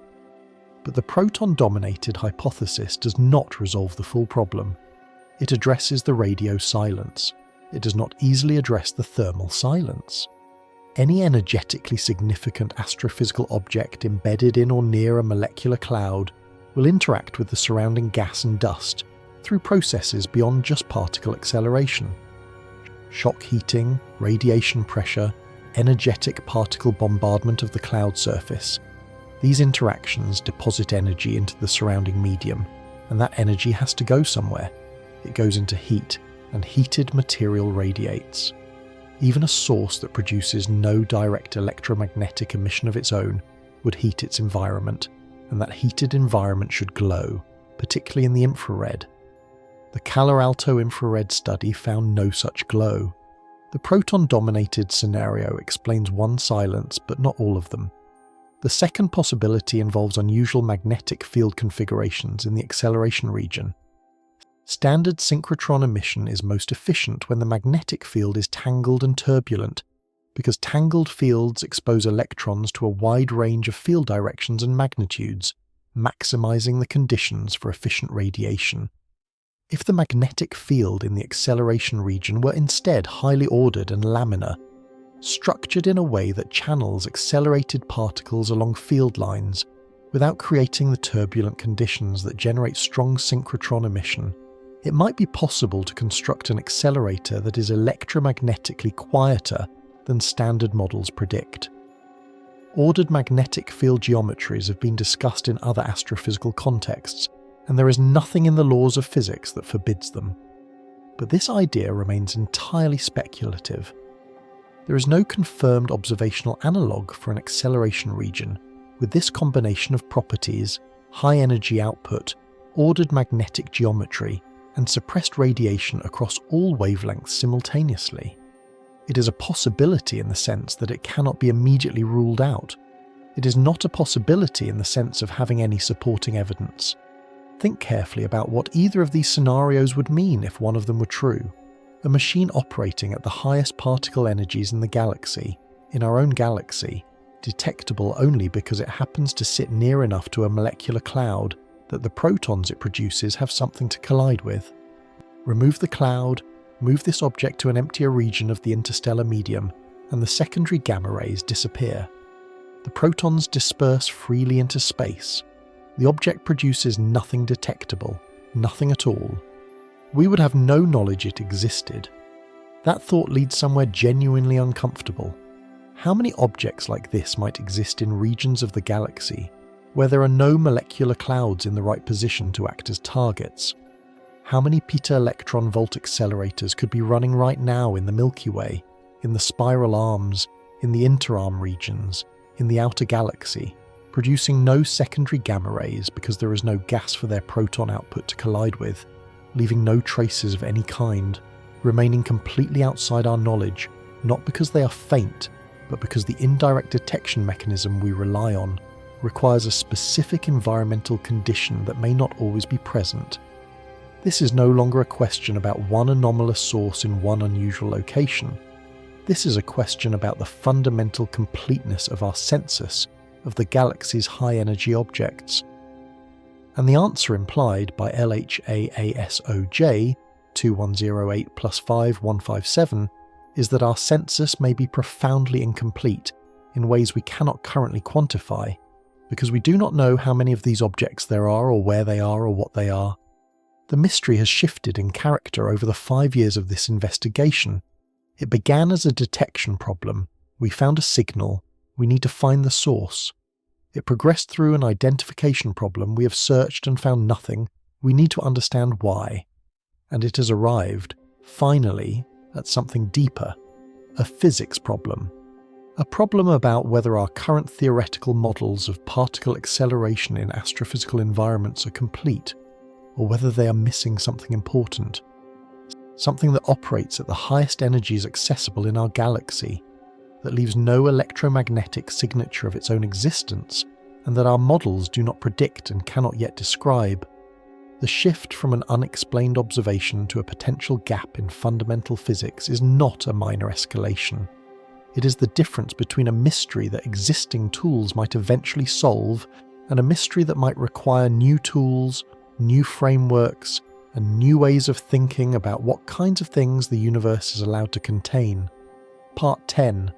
A new kind of object. When every known explanation fails, scientists do not immediately reach for the exotic. That is not how science works, and it is not how scientists think, at least not the careful ones whose conclusions survive long enough to matter. The first response to a result that defies existing frameworks is not excitement about new physics. It is methodological skepticism, rigorous, systematic, occasionally tedious methodological skepticism.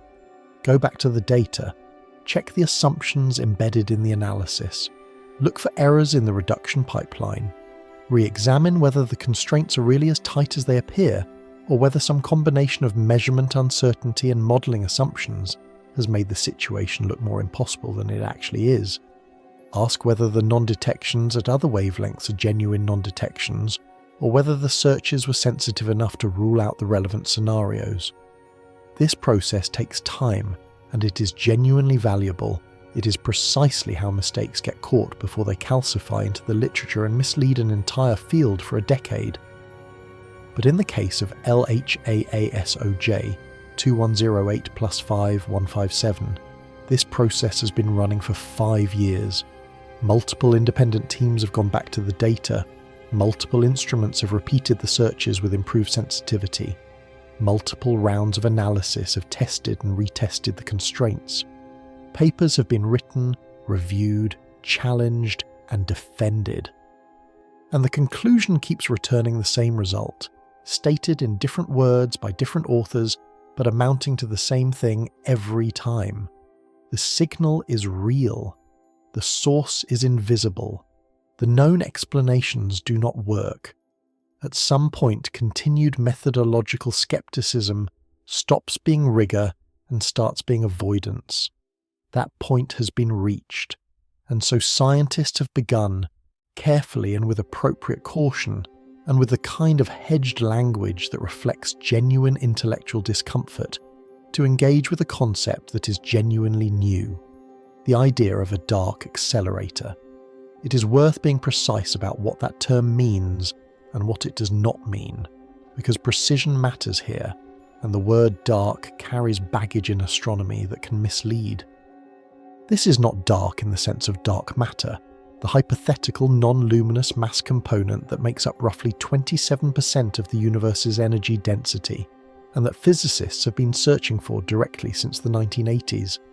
The connection to dark matter is not entirely absent from some of the more speculative corners of the literature, and we will come back to that, but it is not the primary meaning. Dark accelerator means dark in the most literal, operational, observational sense of the word. An astrophysical object that accelerates particles to peta-electron volt energies and produces essentially no electromagnetic radiation through its own physical processes. No synchrotron emission from relativistic electrons spiraling in magnetic field lines. No thermal radiation from heated gas surrounding the acceleration region. No non-thermal X-rays from inverse Compton scattering. No radio emission from jets. No infrared glow from heated dust. Nothing.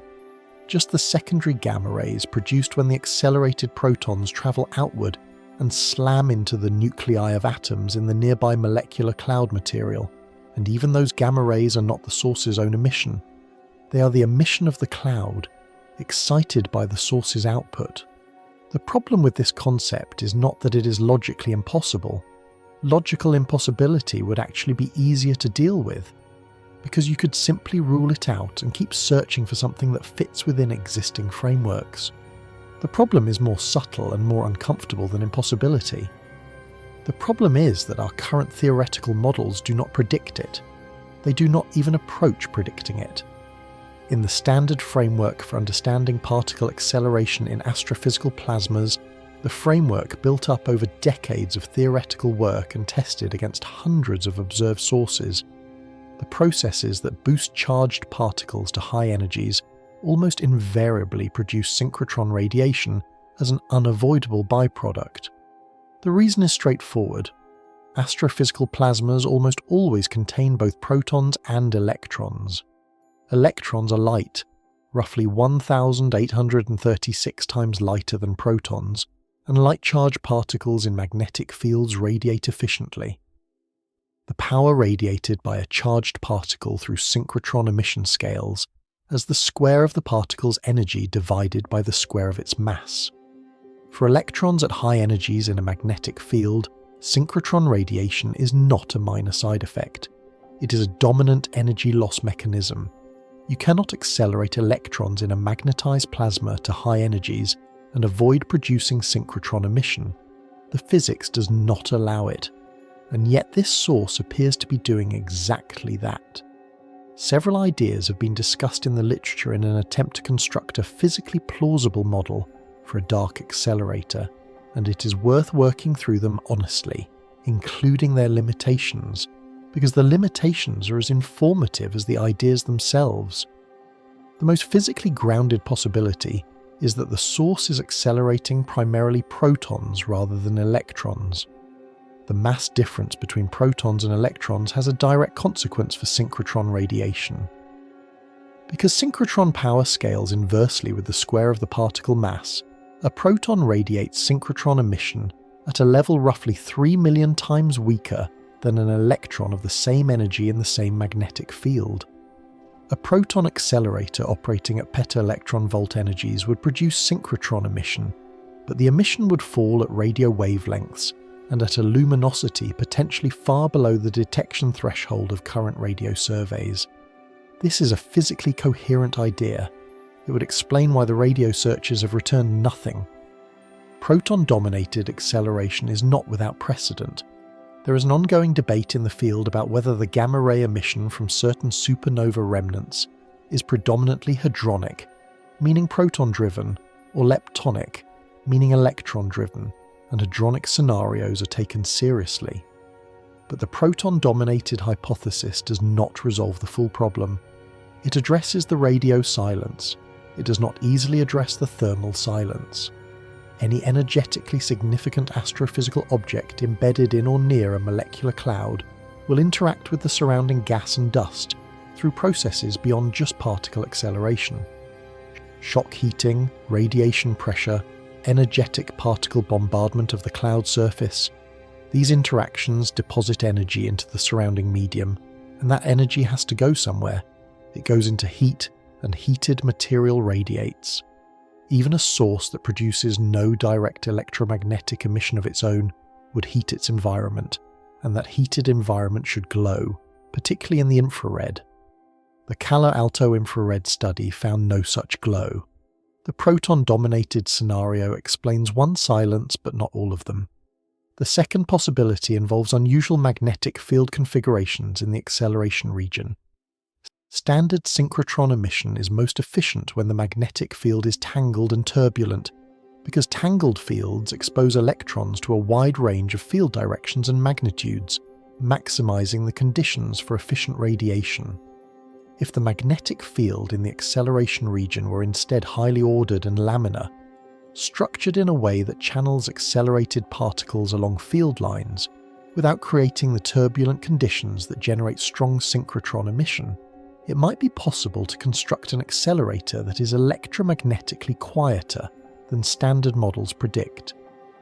Ordered magnetic field geometries have been discussed in other astrophysical contexts, and there is nothing in the laws of physics that forbids them. But this idea remains entirely speculative. There is no confirmed observational analogue for an acceleration region with this combination of properties, high energy output, ordered magnetic geometry, and suppressed radiation across all wavelengths simultaneously. It is a possibility in the sense that it cannot be immediately ruled out. It is not a possibility in the sense of having any supporting evidence. Think carefully about what either of these scenarios would mean if one of them were true. A machine operating at the highest particle energies in the galaxy, in our own galaxy, detectable only because it happens to sit near enough to a molecular cloud that the protons it produces have something to collide with. Remove the cloud, move this object to an emptier region of the interstellar medium, and the secondary gamma rays disappear. The protons disperse freely into space. The object produces nothing detectable, nothing at all. We would have no knowledge it existed. That thought leads somewhere genuinely uncomfortable. How many objects like this might exist in regions of the galaxy where there are no molecular clouds in the right position to act as targets? How many peta-electron volt accelerators could be running right now in the Milky Way, in the spiral arms, in the interarm regions, in the outer galaxy, producing no secondary gamma rays because there is no gas for their proton output to collide with, leaving no traces of any kind, remaining completely outside our knowledge, not because they are faint, but because the indirect detection mechanism we rely on requires a specific environmental condition that may not always be present. This is no longer a question about one anomalous source in one unusual location. This is a question about the fundamental completeness of our census of the galaxy's high-energy objects. And the answer implied by LHAASOJ 2108 plus 5157 is that our census may be profoundly incomplete in ways we cannot currently quantify, because we do not know how many of these objects there are or where they are or what they are. The mystery has shifted in character over the 5 years of this investigation. It began as a detection problem. We found a signal, we need to find the source. It progressed through an identification problem. We have searched and found nothing. We need to understand why. And it has arrived finally at something deeper, a physics problem. A problem about whether our current theoretical models of particle acceleration in astrophysical environments are complete, or whether they are missing something important. Something that operates at the highest energies accessible in our galaxy, that leaves no electromagnetic signature of its own existence, and that our models do not predict and cannot yet describe. The shift from an unexplained observation to a potential gap in fundamental physics is not a minor escalation.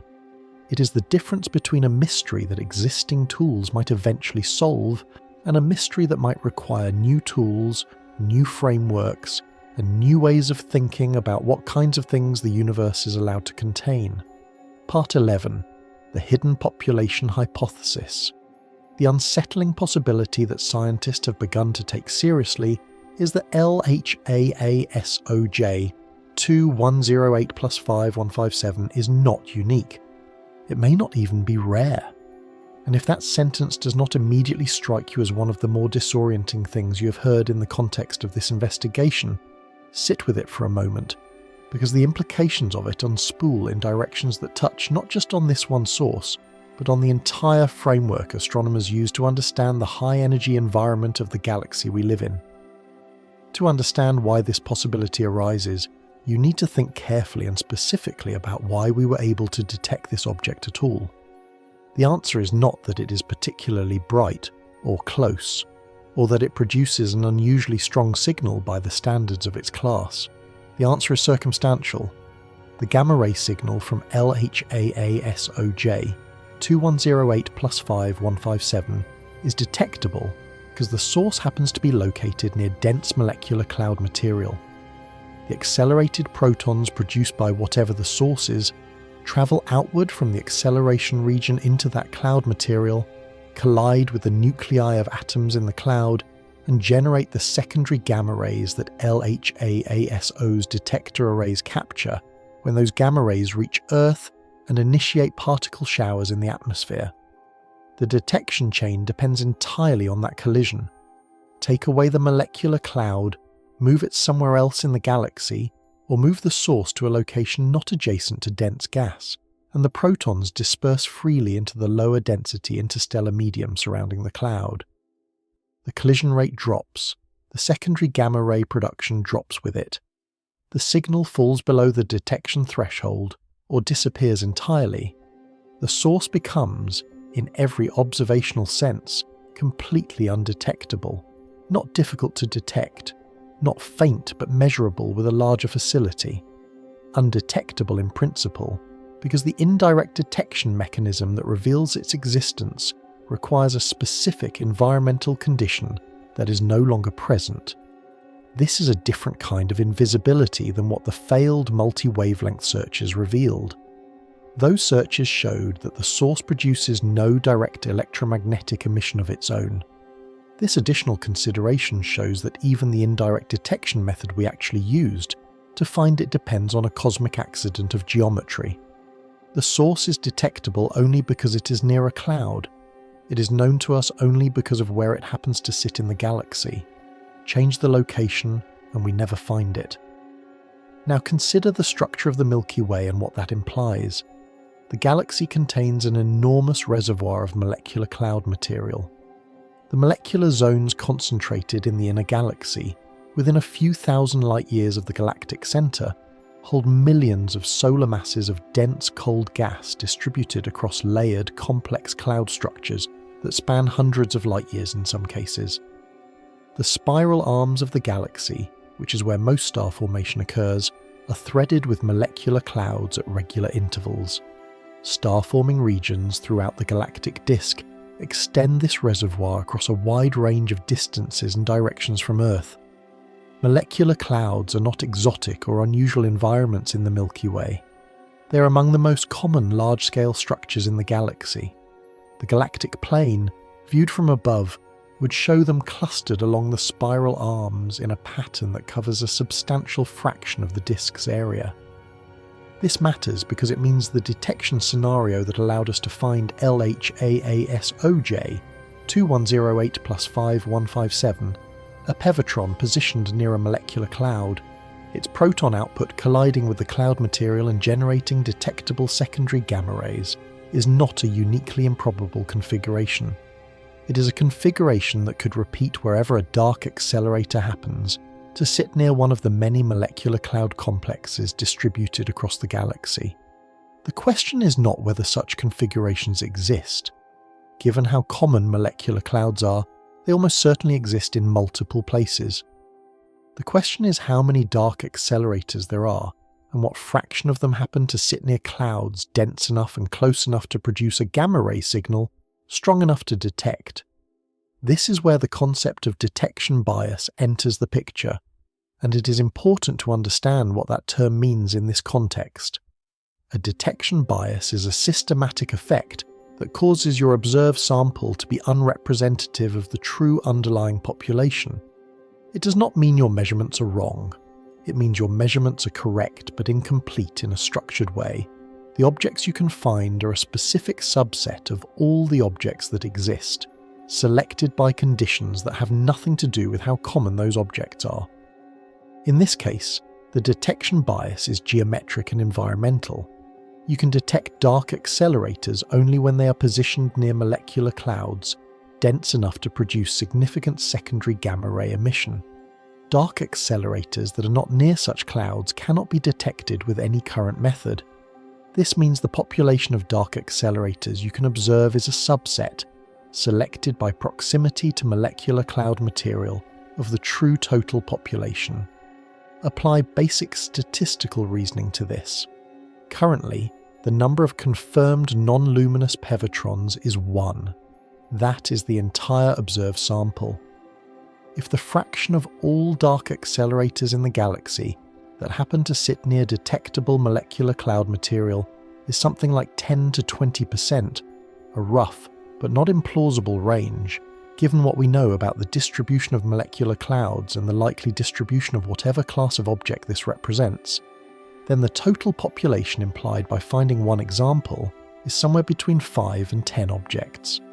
But this estimate is conservative in an important way. It assumes the detection bias depends only on whether a molecular cloud is nearby at all. In reality, the bias is more complex. It depends on the density of the cloud material, because denser clouds produce more collisions and stronger gamma ray signals. It depends on the physical separation between the accelerator and the cloud, because protons disperse as they travel, and a source far from the cloud illuminates it less efficiently than one embedded within it. It depends on the distance from Earth, because the sensitivity of gamma ray observations decreases with distance. When you account for all these additional factors, the implied true population expands further. The number of dark accelerators in the galaxy consistent with detecting exactly one of them under current observational conditions could be substantially larger than the simple geometric estimate suggests. There is something genuinely disorienting about following this reasoning to its conclusion. The Milky Way may contain a population of invisible, extraordinarily powerful particle accelerators that cannot be detected, cannot be imaged, cannot be characterized, and would be entirely unknown to science if a specific and somewhat accidental combination of circumstances had not placed one of them near a molecular cloud in a direction accessible to LHAASO. The one example we have found may be the lucky exception, the single member of a larger hidden population that happened to satisfy the right geometric conditions at the right distance and in the right direction for detection to be possible. And every other member of that population, sitting in regions of the galaxy without the right cloud geometry, or at distances too great for current instruments, or in directions not yet surveyed with sufficient sensitivity, is by the logic of the detection bias completely hidden from us. We are not even counting them. We do not know they exist. There is no list with blank entries awaiting confirmation. There is just absence, which we have no current way to distinguish from the absence of the objects themselves. The implications for the cosmic ray origin problem specifically are significant enough to deserve careful attention. The question of where galactic cosmic rays come from, where the high-energy particles that continuously rain down on Earth's atmosphere are produced and accelerated, has been one of the central open problems in astrophysics for over a century. The standard answer, developed over decades of theoretical and observational work, involves supernova remnants as the primary sources, with various secondary contributors including pulsars, stellar winds, and other energetic environments. The energy budget of galactic cosmic rays has been constructed by adding up the contributions from known source populations and checking whether the total matches the observed cosmic ray flux at Earth and the inferred production rate needed to maintain that flux against losses and escape from the galaxy. If dark accelerators are producing cosmic rays throughout the galaxy, and if those accelerators are predominantly invisible to current instruments, then that energy budget has a missing term. The accounting is incomplete in a systematic way. The models built on the existing census of sources may be missing a contributor that has never been included because it has never been identified. The total energy going into galactic cosmic ray production may be higher than current estimates, or the contributions attributed to known sources may need to be revised downward to accommodate the hidden contribution of dark accelerators. Either way, a century of careful work on this problem would need to be revisited. And then there is the final layer of this, the one that feels most immediate and most strange when you really sit with it. The cosmic rays that dark accelerators produce throughout the galaxy are not staying out there. Cosmic rays propagate. They diffuse through the galaxy's magnetic field over timescales of millions of years, gradually spreading from their production sites. If dark accelerators exist in significant numbers across the Milky Way, the cosmic rays they produce are reaching Earth.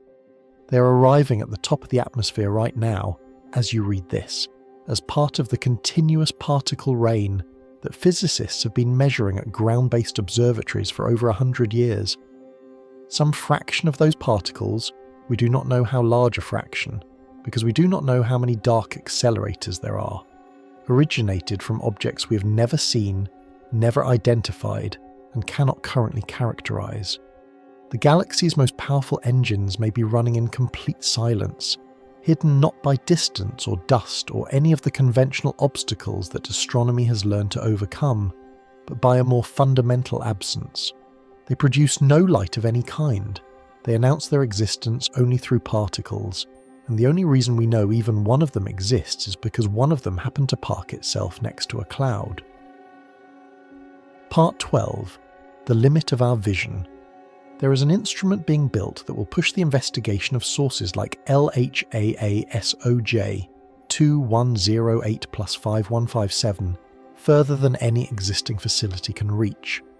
It is worth understanding what that instrument is, what it will genuinely be able to do, and, with equal honesty, where its capabilities end and the fundamental problem begins. Because there is a difference between a technological limitation and a conceptual one, and in the case of this investigation, that difference matters more than it usually does. The Cherenkov Telescope Array, known as the CTA, is an international project decades in the making, involving institutions from more than 30 countries and representing the most ambitious ground-based gamma-ray observatory ever attempted. It will operate two separate arrays of imaging atmospheric Cherenkov telescopes, one at La Palma in the Canary Islands in the Northern Hemisphere, and one at the Paranal site in the Atacama Desert of Chile in the Southern Hemisphere. The geographic split is deliberate. Different regions of the sky are accessible from different latitudes, and operating complementary arrays on both sides of the equator maximizes the fraction of the sky that can be observed. The northern array will be optimized for the lower end of the very high-energy gamma-ray spectrum, where the Cherenkov imaging technique is most effective for certain source classes. The southern array will extend to the highest energies accessible to ground-based observation, which is the regime most relevant to peta-electron volt sources like LHAASOJ 2108 plus 5157. The performance improvement over current generation instruments is real and meaningful. Compared to existing imaging Cherenkov telescope arrays, the CTA will achieve angular resolutions roughly 3 to 5 times better across the relevant energy range. To understand what that means in practice, recall the positional uncertainty problem that has plagued this investigation from the beginning. LHAASO can tell you the direction of a gamma-ray source to within a fraction of a degree, which at the estimated distance of 10,000 light-years translates into a physical search region tens of light-years across, a volume containing many possible counterpart objects and creating exactly the kind of ambiguity that allowed a background radio galaxy to appear as a plausible candidate before being ruled out. CTA's improved angular resolution narrows that uncertainty region substantially. A 3 to 5 times improvement in angular precision means the search area for a counterpart object shrinks by a factor of 9 to 25. That is not a marginal gain. That is the difference between searching a city and searching a neighborhood.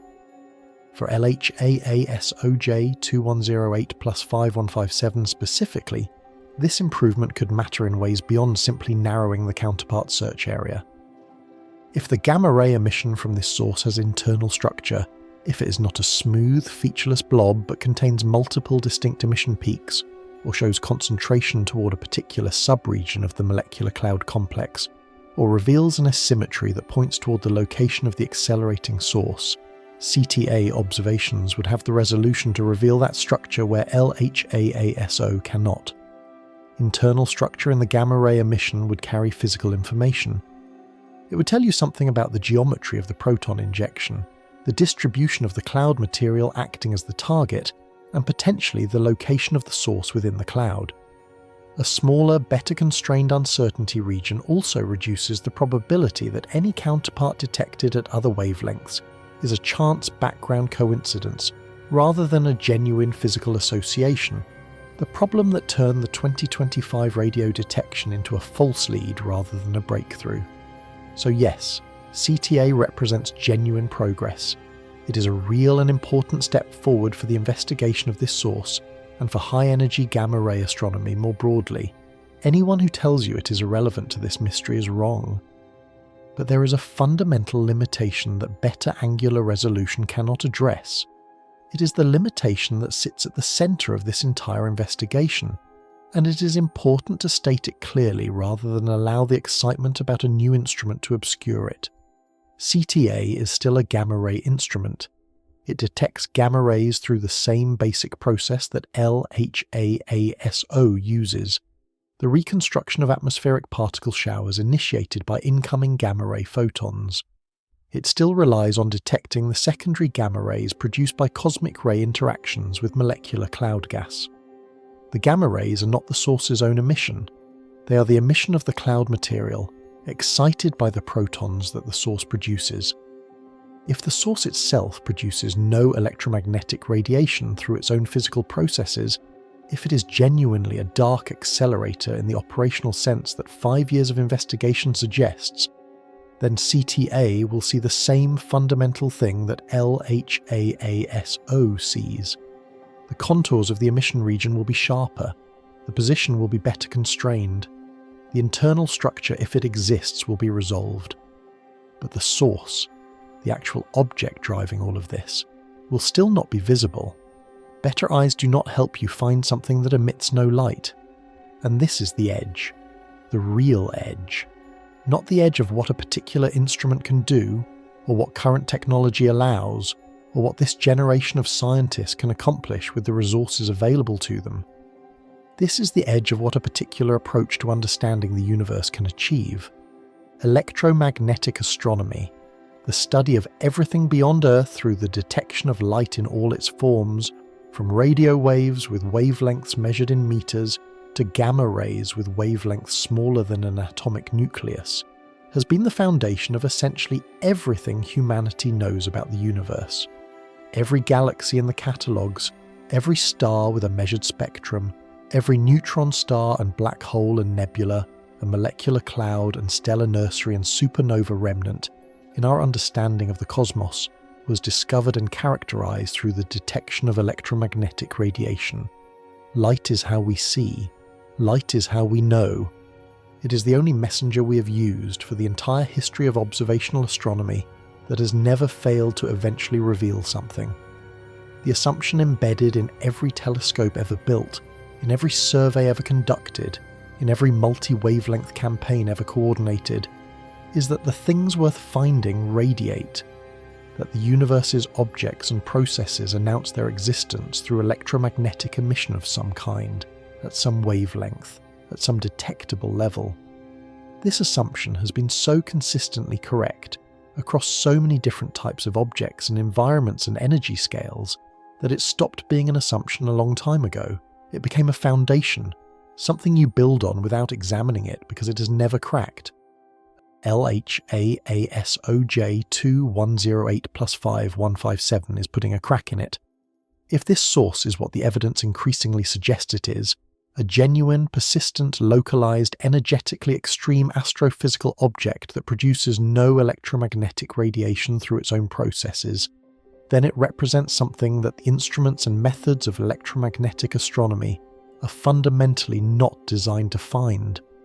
Not because those instruments are inadequate in any conventional sense, because they are built on the assumption that things radiate, and this thing apparently does not.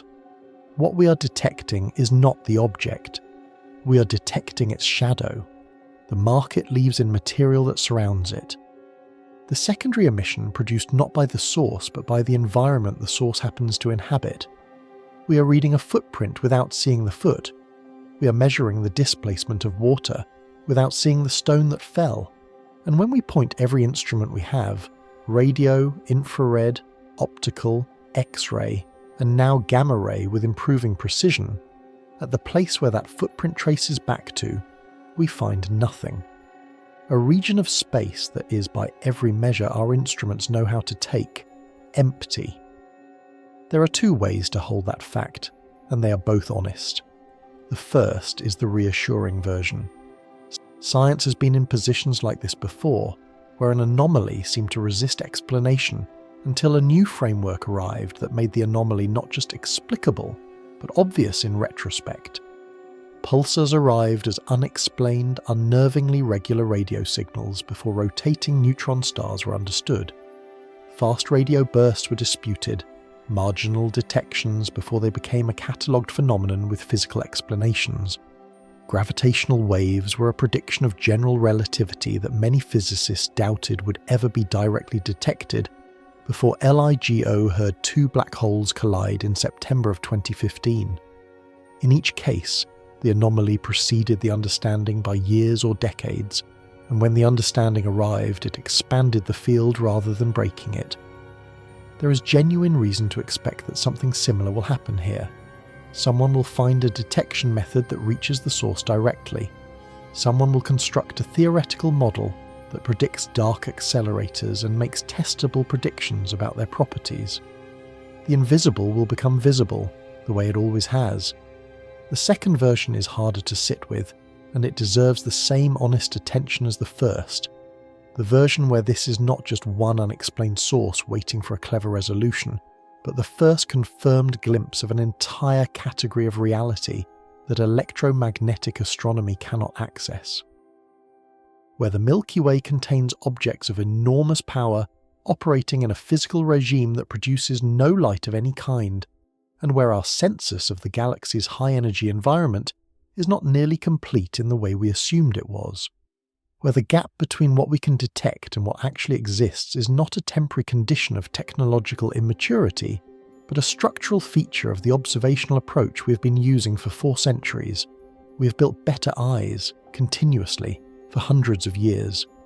We extended our vision from visible light into radio waves in the early 20th century, and found a galaxy full of objects invisible to optical telescopes.